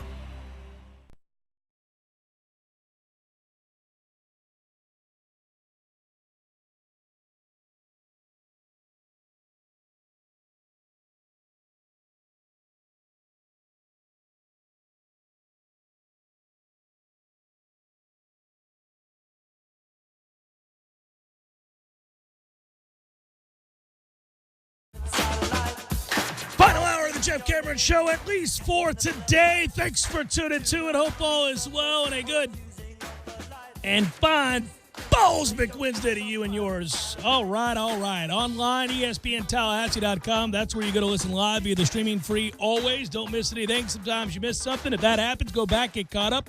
All 3 hours posted upon the conclusion of the show to iTunes and within our own audio vault. That's a good thing. When you go to iTunes, make sure you comment, rate, reviews, share with your friends. Helps others find the show. On Twitter, it's at Jay Cameron Show. WTSM app, good for your mobile devices. Hello, YouTubers and Periscopers. Good to be back with you. Hope you're all right. Man, what an injection of life, huh? Not that we were reeling. Quite the opposite is true. We were really, really rolling there. But last night, seeing Jalen Knighton commit, you and I were texting back and forth. You know how we do the thing where you look at a player and you go, okay, what does this guy represent in the world of recruiting to us? Obviously, what is his ability? How does this help us win football games? Is he an elite talent? There's a position of need here. You're weighing all of those options. But one of the things that we've done and had to do because of the precarious position that Florida State is in currently as they construct this class is you kind of temper your enthusiasm when you look at the list of teams that they're choosing from. So when you get a kid and you find out he's a 3-star, that in and of itself doesn't make you feel one way or the other. You just go, okay, he's a 3-star. He's not a 5-star. 5-star makes you feel good, even if you're aware of the possibility that it might not pan out. But a 3-star makes you kind of go, okay, all right, it's Florida State. Don't need too many 3-stars. Is he that good kind of ascending 3-star? What is he? And a 4-star, you're kind of, I don't know. That's good. That sounds good to me. Rather be a 4-star than a 3-star. 4-stars sound like the probability rate is pretty high that they're going to contribute at some point. So you go to the list, though. You go to the list and you go, let's just see. Was this a 3-star being recruited by LSU and Tennessee and, say, Florida or Miami, and then we won out? I like that kind of kid. I like going for kids that other big-time programs who have similar goals to ours, who are in a similar position as we are, I like beating them out. I like knowing that we kept a kid from them while aiding our endeavor to get back to the top to where you can recruit less of those kinds of guys. Other times you look at that list and you go, well, I guess they see something in him because we beat out Illinois and Tulane. All right. I guess that kid's got a good locker room presence. It's, I don't know what it seems to me that I guess I'm happy that we were able to edge out FAU and Temple for his services. There's a really good chance that this kid's going to be average at worst, but no chance he's going to be better than that. Yeah, seems that way. Unless he turns into a shocker that we talk about many moons from now, only recruited by the likes of Temple and Indiana and FAU. Those kinds of guys, right? Well, you didn't have to worry about that last night when Knighton committed. No, you didn't. You didn't have to worry about any of that. You just got a kid that Ohio State really wanted. We're done talking. I don't need to see the rest of the list. They wanted him, and they've had some running backs. They wanted him, and we got him.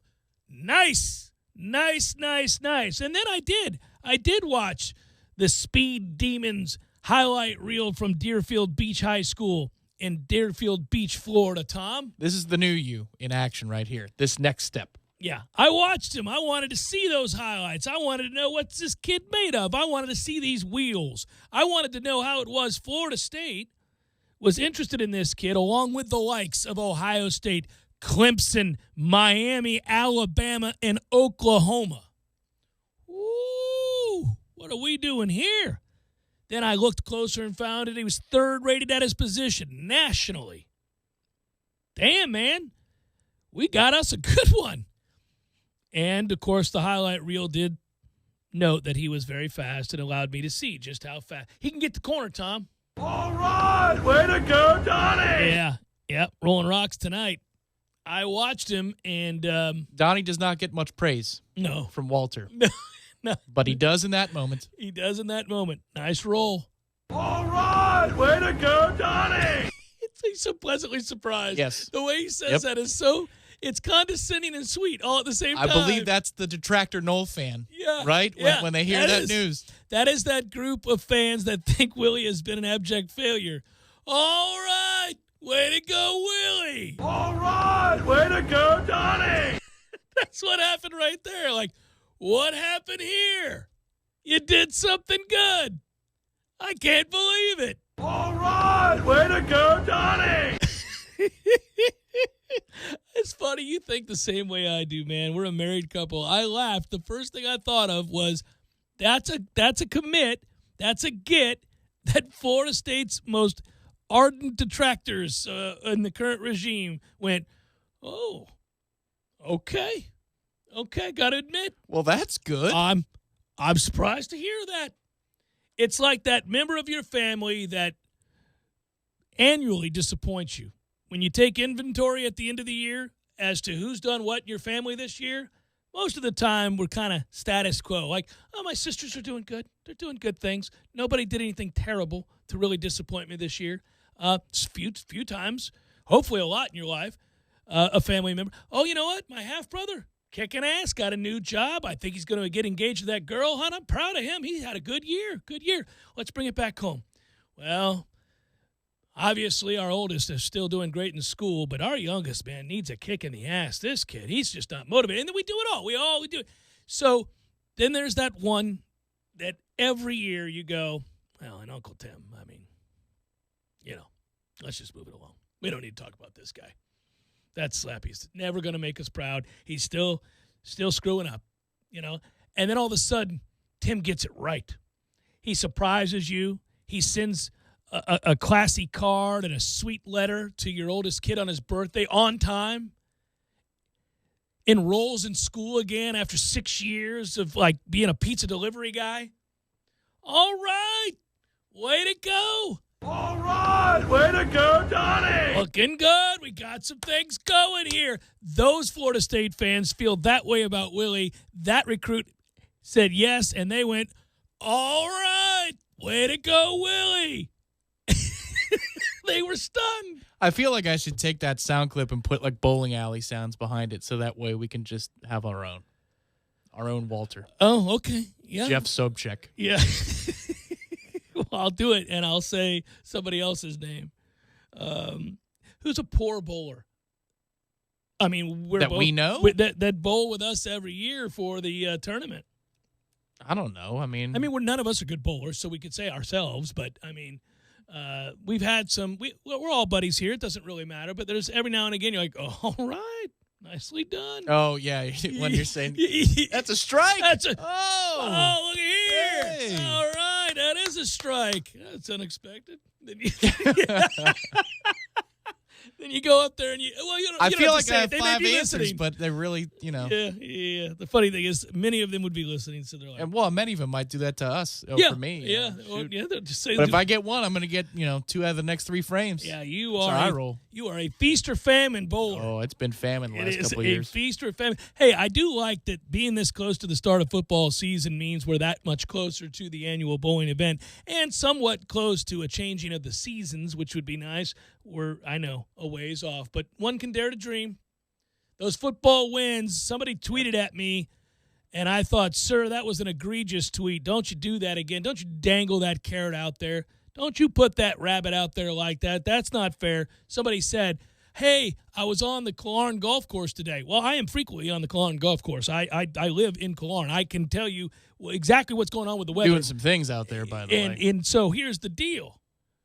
When they told me that they felt the football winds via Twitter, stop that. You did not. You felt a temperature that was less than 100, and it excited you, and you got carried away in your descriptor. Here's what they felt. There's like lightning all around him, and the front just passed over him, and so it dropped to temporary relief, and they're like, "Ooh, what is this?" And then they're getting lit up like a Christmas tree. You and I the other day when we were out there had a little stretch of about 2 holes where a front passed through, and that breeze came in, and we kind of just looked and nodded. There was a knowing nod. Well, there was one point where the front came through on the tee shot, and then we get back in the cart, and it's right back to 90. It was the weirdest thing. It was strange. We're kind of sitting there thinking, what in the world? But there's nothing like, man, when football season starts. And by the way, do we say it? Does football season start tomorrow? The Hall of Fame game? Is that not tomorrow? That's tomorrow night, yeah. That is tomorrow night. It is also the first day of the month of August. Yeah.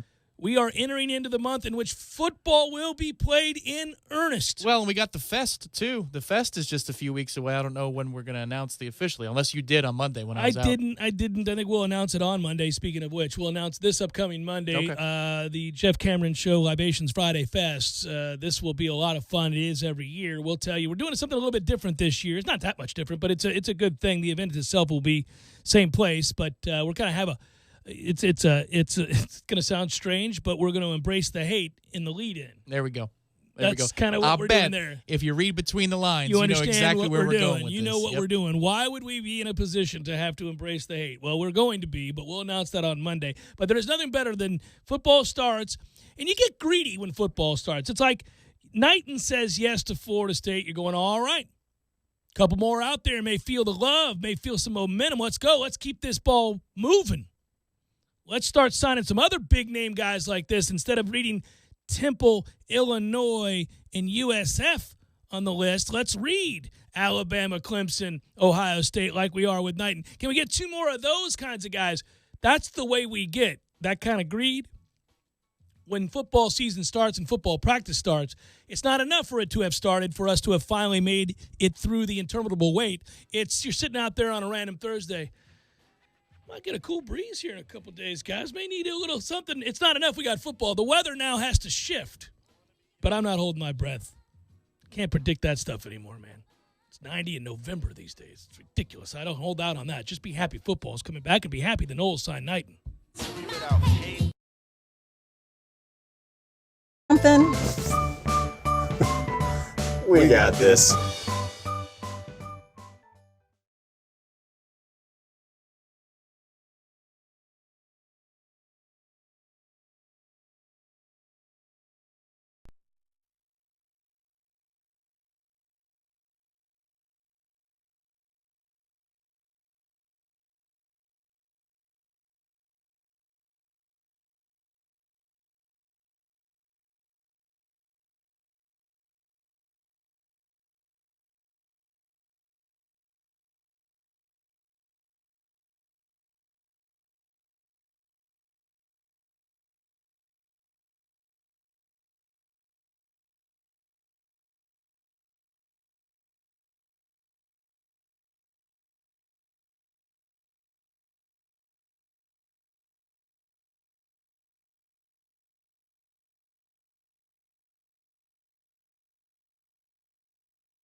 Hear me out on this and don't think it's callous when I say it. I'll give you the reason for it in a moment.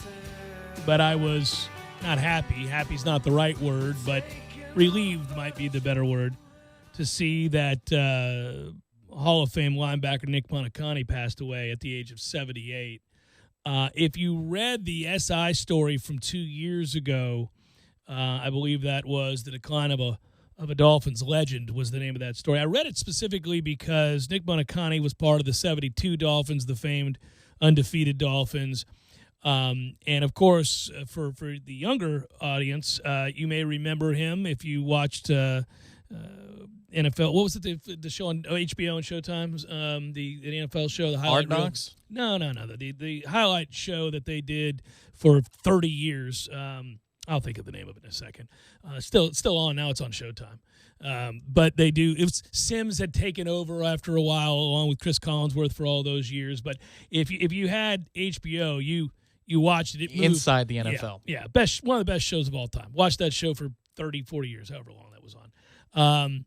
Buoniconti was on for 20-plus years on that show. And, when you were a kid, when you first got cable, that show was everything because highlights were still a really big deal to be able to sit down and watch that.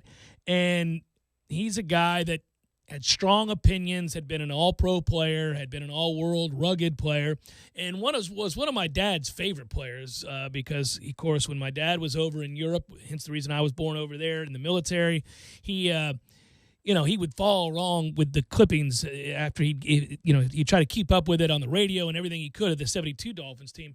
And he, in my youth, would talk about Buoniconti. When I went away to East Tennessee State the brief time that I was there, Nick Buoniconti's son was paralyzed in a game against East Tennessee State. He played for the Citadel, and we were shown a video of that, how not to tackle. Now, that's cold, but that's true. He broke his neck. He went head first. And really, it was a lesson in what you don't do in lowering your head.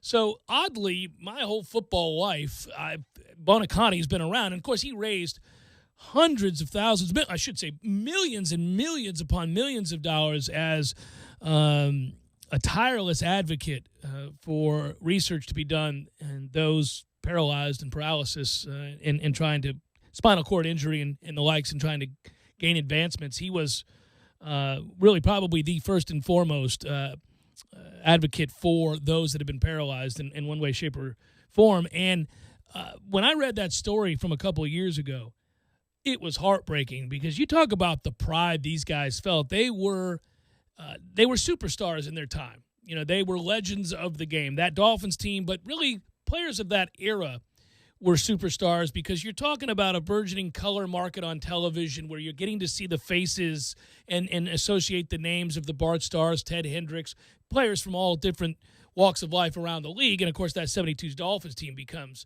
vaulted in a way that no other team had.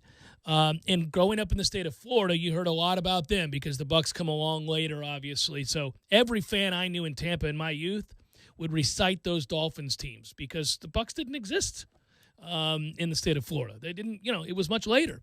But you read that story and you find a proud man admitting that he didn't know how to zip up his pants, couldn't remember how to hang up a phone, would fall down a flight of steps because he would accidentally lose his way and walk down them backwards and go falling, tumbling down, busting his head open, crying out to his wife, "I think I'm just going to kill myself. This is humiliating. There's no reason for me to be here. I should just end everybody's suffering along with my own." You read those articles. There's been countless articles like it. This one was about him and about his Dolphins teammates, what happened to Jim Kick, who was a star two-way player on that team, and so many others that have been on that team, that Dolphins team. It didn't end well for the vast majority of those guys and for most of the players of that era. And you see what dementia does. You see with the humiliation, the sadness it brings to the loved ones. Read that today and went, probably best that he's gone. He'd want to be. He didn't have to do it himself. Died in his sleep, call it a day, 78 years old. It's better than hanging around. Those guys are still fighting so hard. It's weird. We're on the eve of football, and I love it. But when you read his quote, I just pulled it up while I was talking, from that article. I feel lost every day. I'm no more than a child. Oh, okay. I was excited about football season, but now I guess I'm going to have to think further about what it is I'm seeing. No, because you don't anymore, Tom. They're all well aware of the arena they're stepping into. But, yeah, it's pretty amazing. And go read about the life of Nick Buoniconti. He did a lot of things off the field in addition to his prowess on the field. Interesting guy. Worked as an agent, did a lot of different things, but fascinating. So you guys were overseas when the Dolphins won the Super Bowl? Mm-hmm. How'd your dad find out? Was there an international radio feed? Because the NFL wasn't exactly that big. Yeah, there was, and my mom tells me stories of he would get newspaper clippings sent to him by his mother, who was in Miami, and she would send them for the last week's game. So it would take a while. By the time the next game was being played, he was learning about the intricacies of the last game. She would send him the Herald or whatever. But also, I do believe, and I remember him saying this, that he would listen to, there was an Armed Forces radio feed. You could get games, and so he was able to listen to NFL games. And even if they weren't the Dolphins, you could be listening to a game of the week, and then they'd tell you what the other scores were, and that's how you could keep up. But obviously it's on odd hours and all that. He'd get up in the middle of the night. What a different day and time that was. Even in my childhood, when you waited with bated breath for 28 and 58 past the hour for the ESPN bottom line to pop up, so you could find out whether or not you guys were winning because you weren't on TV that day. Like my Mets, once the WOR was no longer in circulation in the Tampa Bay area, or not every Lightning game was on TV, but you'd wait. You couldn't wait to see Florida State basketball, I remember, as a kid, looking for key scores. And it was 28 a big and 58 deal. past the hour. If you missed it, too, you get at the end and they show like that little ad at the end. You'd be like, damn it, I got to set my alarm for another half an hour from now. Forgive my memory here. Speaking of lost memory, what was the exact year we played Michigan in the NIT? That was subsequently they ended up having that taken away because of that's one of the bottom lines I actually was thinking of when I bring that up. Yeah. That's spooky. 90 what? That was mid to late 90s. So I would the reason I ask you about that is I was at my sister's dorm in UT, so that puts it probably around 96, 97. 97 is what I was going to say. Yeah. Well, the reason I ask you is I was in Europe. So there you go. Yeah, there it you all go. comes back around. And I was trying to find the scores. And we went from we left London and we were going to, I think, Wales. And anyhow, we were making it was a big 14-day to-do. We were going all over the place. And I remember you could just find certain bars that would have American sports, or you could find, back then you were looking for things like the USA Today. Yeah, it would appear 97. It's the 97 NIT. Well, I don't feel so bad. I thought it was 97. So, yeah, I was overseas. I was waiting for scores. Update to come up on, because I think I saw a Lightning game that night on ESPN2. And you had remember the old lowercase lettering? It was all like garbage looking, and it was like grunge or something. I don't know what they were going for. But I remember waiting because the NIT wasn't on every loop. Like it only came on every second loop. It had been at some point cast off. Where you're like, yeah. You don't deserve to be a constant loop. We'll just put you in here every other time. Go read that story if you get a chance. Rest in peace, Nick Buoniconti. Kind of a controversial figure, but by and large, I used the phrase that I've used way too much this month. Damn it, I've got to find myself. By and large, huh? Yeah. I fell on a crutch. And, in broadcasting, you fall on these crutches from time to time, and then when you go back and listen to the show to critique yourself, you take like 3 shows and you kind of speed through them, and you try to find a tendency. That's one. So I got to end the crutch. In terms of, used to be a real bad one. Yeah, there's.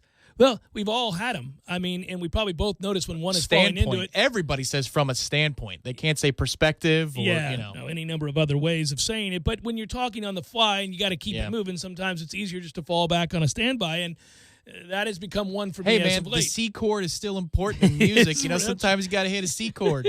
Nothing new under the sun there, right? I mean, these things have all been found out years ago. That article is a good one. It's dark. It's a little dark. And when you read it, it'll lead you to understand why when I saw that he had passed, sad story as it is, that you kind of feel a sense of relief today that not too many years had to be lived in those sets of circumstances. It will bring people back up with some music. because it's not going to match the. Hey, you know what I did do? I left one of the quotes out, Tom, that would have broken you and any man. Would have broken me. Oh, it's awful. It's him talking about after his son got hurt because he had encouraged him to play football, and I can see where that's going. You can see where that's going, and he, woo, has got a lot of guilt for pushing his kids in certain directions. It wasn't as bad as that fictional father in Playmakers who actually coached his kid into injury because he made him go through. I think he might have killed him. He forced him through the rigors of practice. You remember these kinds of specifics from Playmakers? Playmakers was a good show. It was. It hit on so many things. No, it was ahead of its time. That's fair to say. It was poorly shot, poorly acted, poorly written. Thematically, it hit on things that we are still talking about before its time. I think that's a more apt description of Playmakers. Go for it. I'll go with it.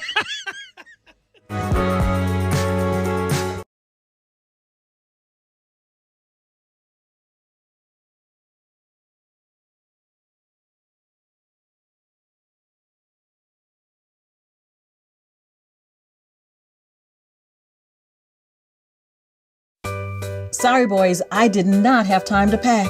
We got this. It's right here, guys. We got this. I thought I could handle it. We got this. Moving doesn't have to be a hassle. Call us first at 2 Men and a Truck. No matter the move, home or business, we'll make it a smooth one. I forgot something. We got this.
It's fun to wrap up the show and then go home and await Florida State's next big signing.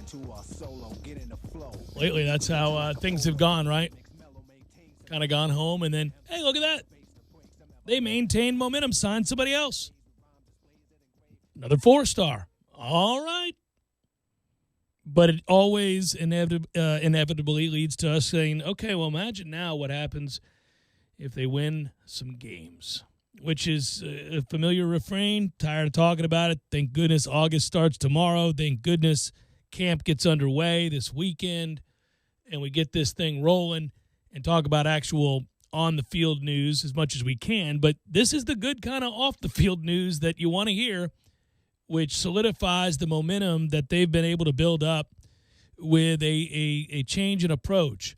I think that a lot of schools are learning how to deal with the early signing period, and the approaches have changed in a variety of ways. But there's no question at this point that Florida State's decision to be, selective, if you will, and to tell kids, don't commit to us if you're not ready. If you can't shut down the recruiting process and end your recruitment, then don't say yes to us until that point comes where you're ready to do all of that. That's fascinating. Well, I wish you could get him, and it's a technicality, to sign on the line. Well, it's more than a technicality. That's the end of it, right? So yeah. You don't have that. You have verbals. You got verbals, and as long as you don't crash into the side of the mountain, these kids are going to stick with it. They'll reopen their commitments, many of them, I would think, if you have a redux of last season. But none of us, it's kind of like what you were talking about on headlines yesterday.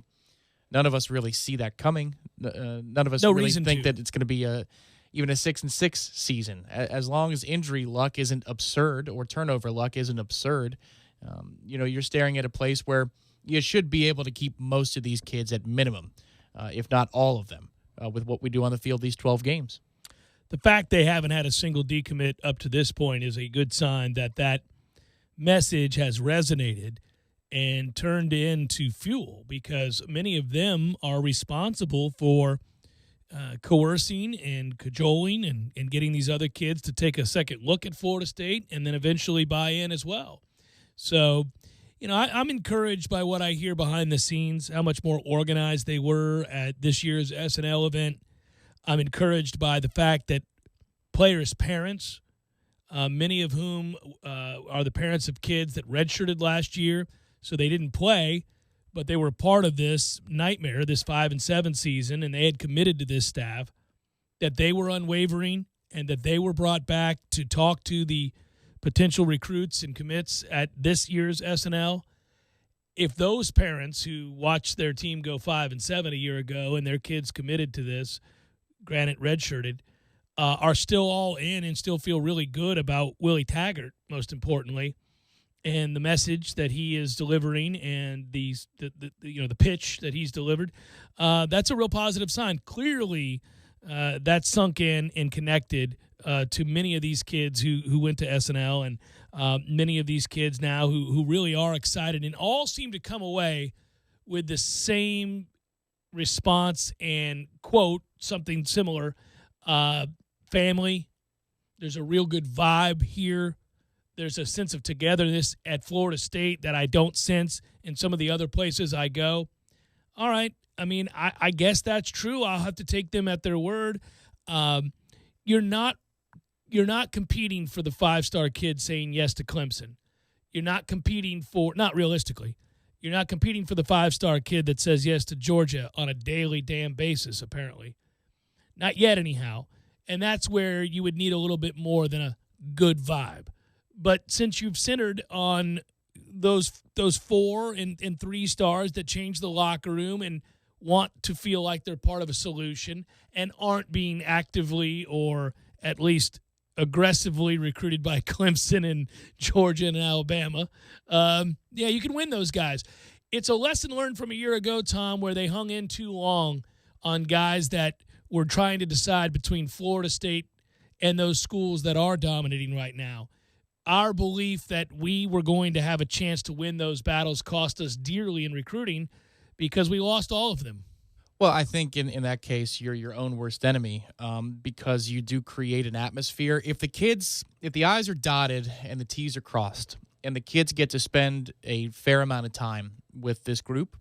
Even last year's group, before the changes were made, they all came away wowed. They all came away thrilled with what the coach's message was. But then the season happened, and so they're their own worst enemy in the sense that the kids really want to say yes, but you don't give them a reason to say yes. Right. And so you have to cut bait and look at yourself and say, even though I'm compelling and I've struck a chord with this kid, it's too much. It's too much to overcome. They just didn't do it soon enough last year. But, this is all part of the learning, and maybe they won't have to do it at all after this year. That's really the hope, is that you don't have to cut bait on anybody because you feel like you can, after a good football season, stand toe-to-toe with anybody. One thing's for sure, to your point, that when we get people on campus, the recruiting prowess that was rumored to be coming with Willie Taggart is on display. Yeah. You get them here, these kids feel good about that message and those conversations. This is what, Friday when we were previewing, I said, listen, spoiler alert, here's what they're all going to say when they come out of these meetings. As long as they get a fair amount of time to talk to the coaching staff, they're going to love it. They are absolutely going to love it, and it's going to resonate with them.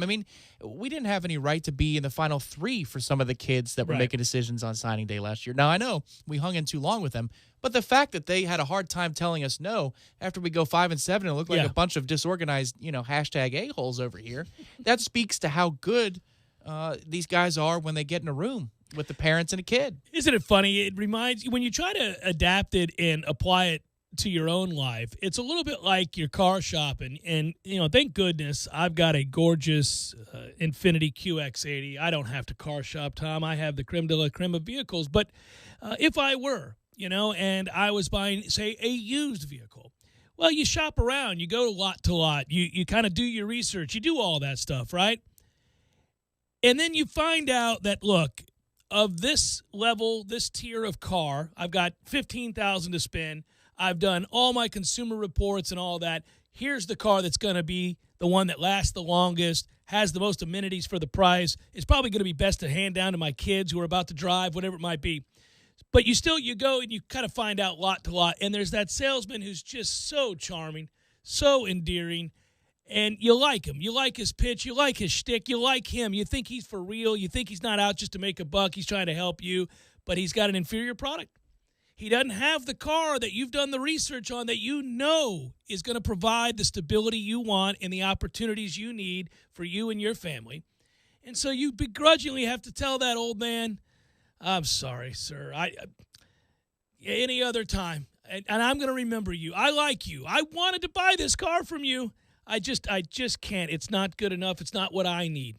I know I've got this over here. So you sadly walk off that lot, you drive away, and you go get that other car. You say yes to that other guy who doesn't have nearly the same appeal because he's got something works. That's Clemson, and we're the old man last year trying to sell Florida State football. And we're doing so in a way that is compelling, that is stirring, that allows for kids to have that resonate and then have to reflect and talk with their parents and say, I really like that guy. I really like Florida State. I know Clemson's winning, and I want to win. I got to go over here. Yeah, I think for me personally, there's little doubt that if we win 9 games that the Smalls kid is coming. He basically just said that over the weekend. Yeah. As long as you hold up your end of the bargain, man. Yeah, don't go out and suck again, and I'm in. Right. I'm in. There's probably 3 or 4 other kids like that are true blue chippers, 4 or 5 star types, borderline types. There's some of the names that are going to pop up between December and February, kids who don't sign in that early signing period. If we win, say, 10 games with the Bowl, right? So you go 10-3, something like that. Yeah. Those kids are all of a sudden going to schedule visits here. And when they get here, they're going to have a lot of thinking to do. I remember we used to be told all the time that you could have a bad season, you could have a down year, and really that isn't what the kids are looking at. But that's simply not true when there's somebody else in your same division that's winning national titles and has a charismatic coach. It may be true if all things are equal and one coach isn't any more persuasive than the other and one doesn't have an elite level of cachet over the other. No, but when you're competing with a guy that is charismatic and is winning championships, damn well better do something in the way of production on the field, or else you just have no chance. Well, and you got to be, I mean, the experience for the kid has to be and their family, buttoned up. And this weekend was a home run, apparently, by all accounts. It's just, what it reminds me of heading into the season. Once Dalvin Cook emerged in 2014, and I think the Louisville game was one indicator. Certainly the Florida game here was another where you're like, my God. That's different. He did win us the Miami game, too, along the way, Yes, because we played kind of average in the passing game. Terribly, yeah. You're realizing, oh, my God, you've got like a generational running back and a generational quarterback, and they're playing together. Don't let it end without anything but going the distance, or at least going down swinging like the best you can. And that's how I feel about this recruiting staff. Not the coaching part of it, the recruiting part of it. Yeah, don't let them leave without having gotten the most out of that engine. That thing that could drive us and separate us from not only the whole of the state of Florida, where a lot of elite talent lives, but also the league, the conference, the whole deal. Let's not gut this thing because we couldn't win on the football field and not allow you to recruit like the badasses you all are. It's a weird irony, man. I mean, most of the time, that's not the thing that you're worried about. Most of the time, the winning is what leads to the great recruiting. They're having success, top 10 level success in recruiting solely by their acumen to do so. Not because they have anything of substance to push in the way of wins and losses. Well, and I don't know about this in the offensive line because I do think we're still shopping, a little bit lower level. Without question. Maybe we're at the Kroger, for the offensive line. We haven't hit Publix yet. No, we have not close. reached it yet. No, we have not arrived. But I do think that in most other positions, they've got a good eye for grabbing kids that are on the brink of coming up in the world little bit in their senior season with their film. They've done that these 2 years. They found some diamonds in the rough that the recruiting services wake up to it a little bit later, kind of like what Willie said when he first got here. I'm not recruiting the recruiting services. I'm not looking at their Hot 100 list. Going out, we're going to find some people that fit what we want in a lot of different ways. And that are right for the culture that we're trying to create and build. How many mid-level, high-level 3-stars and low-level 4-stars have we pulled in, or at least gotten a commitment from, and only to have them flip at the last second, that turn out to be sought after by a lot bigger programs? The offer list looks a lot better on signing day than it did when we offered them. Well, I think, you look at a kid like Jeff Sims, everybody would want him now. Right. The Cross kid who was a tackle who left at the 11th hour last year, we were in on him early. People think that Morvin Joseph is going to move up in the world at a defensive end. His senior tape is going to speak for itself. Travis J. here, a local product. He wasn't all that talked about early in the recruiting process, but now he's spoken about, in the summer workout circles, that this kid's an absolute freak of an athlete. I mean, we've got plenty of examples of these types of kids. Well, and the reason that's exciting isn't just because of how it can elevate your class ranking or the overall good vibes about who you signed, but when we talk about tangibly finding a staff who can do something on an elite level the way that Jimbo did, and listen, I only bring up Jimbo here not to make you roll your eyes, but this is a compliment to him.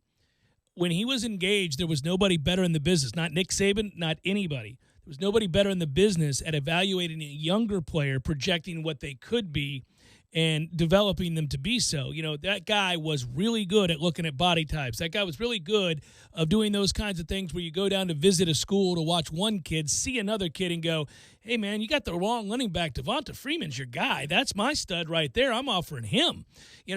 We grew to understand that when he decided to ask Xavier Rhodes to change positions, or Cam Irvin, or any number of other examples, that he was going to be right. He turned out to be right time and again, and that was because of his ability to project body type, skill set, you name it. And it appears we got a group that can do that again.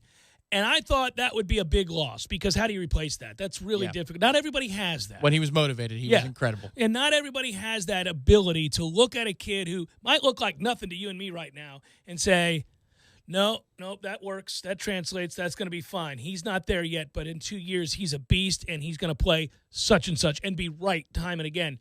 So I thought, man, we're going to lose that. This group so far has done a real good job at finding, quote-unquote, diamonds in the rough, and then seeing those kids emerge as really nice players. I mean, there was even a backwards effect, too. Akeem Dent, by all accounts, is going to be a player. And we saw him in spring ball. Yeah. He got downgraded, if you will, demoted. I forget which recruiting service it was, from a 5 to a 4 late in the game. And you can't tell me that kid's not. He's a stud. Look at the way he's taken to the field. Well, he dominated in spring. Yeah. He should be in prom. And he's got the aggressiveness of an upperclassman already.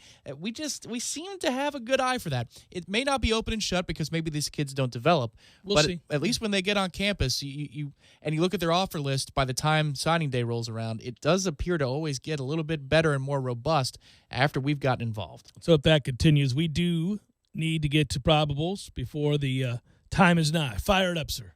It's time for, how you say, with the pitching, probables? Not a lot tonight because there was a lot today.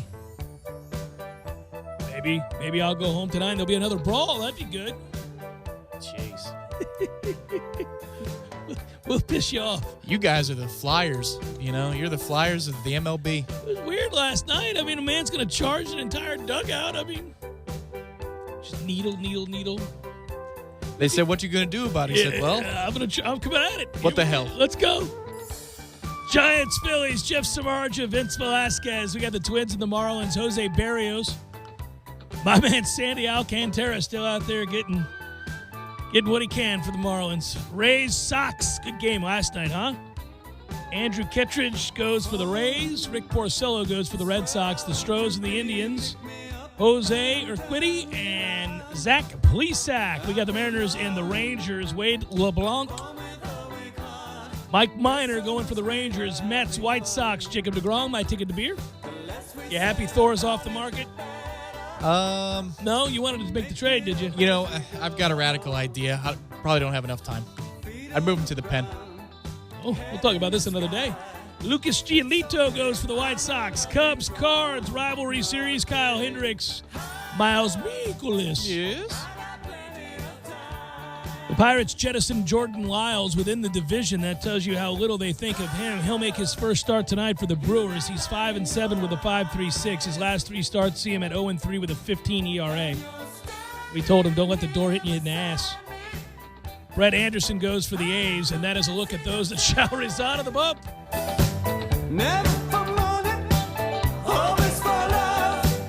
That segment, a fun one to do, and one that is oddly likable by the vast majority of our audience. Thus, a sponsor, a big-time sponsor, Jerry's Cigars, came through for us for that, and we thank you, Jerry's. And their 2 Tallahassee locations, 2810 Share Road, 2910 Cary Forest Parkway, online, jerryscigarshop.com. Good work out of you, Tom. Good work out of you, Director Matthew. You guys be well. Have a wonderful evening. Front Row Knowles. Coming up next, good show always. Can't wait to listen to it on my drive home. Be well, everybody.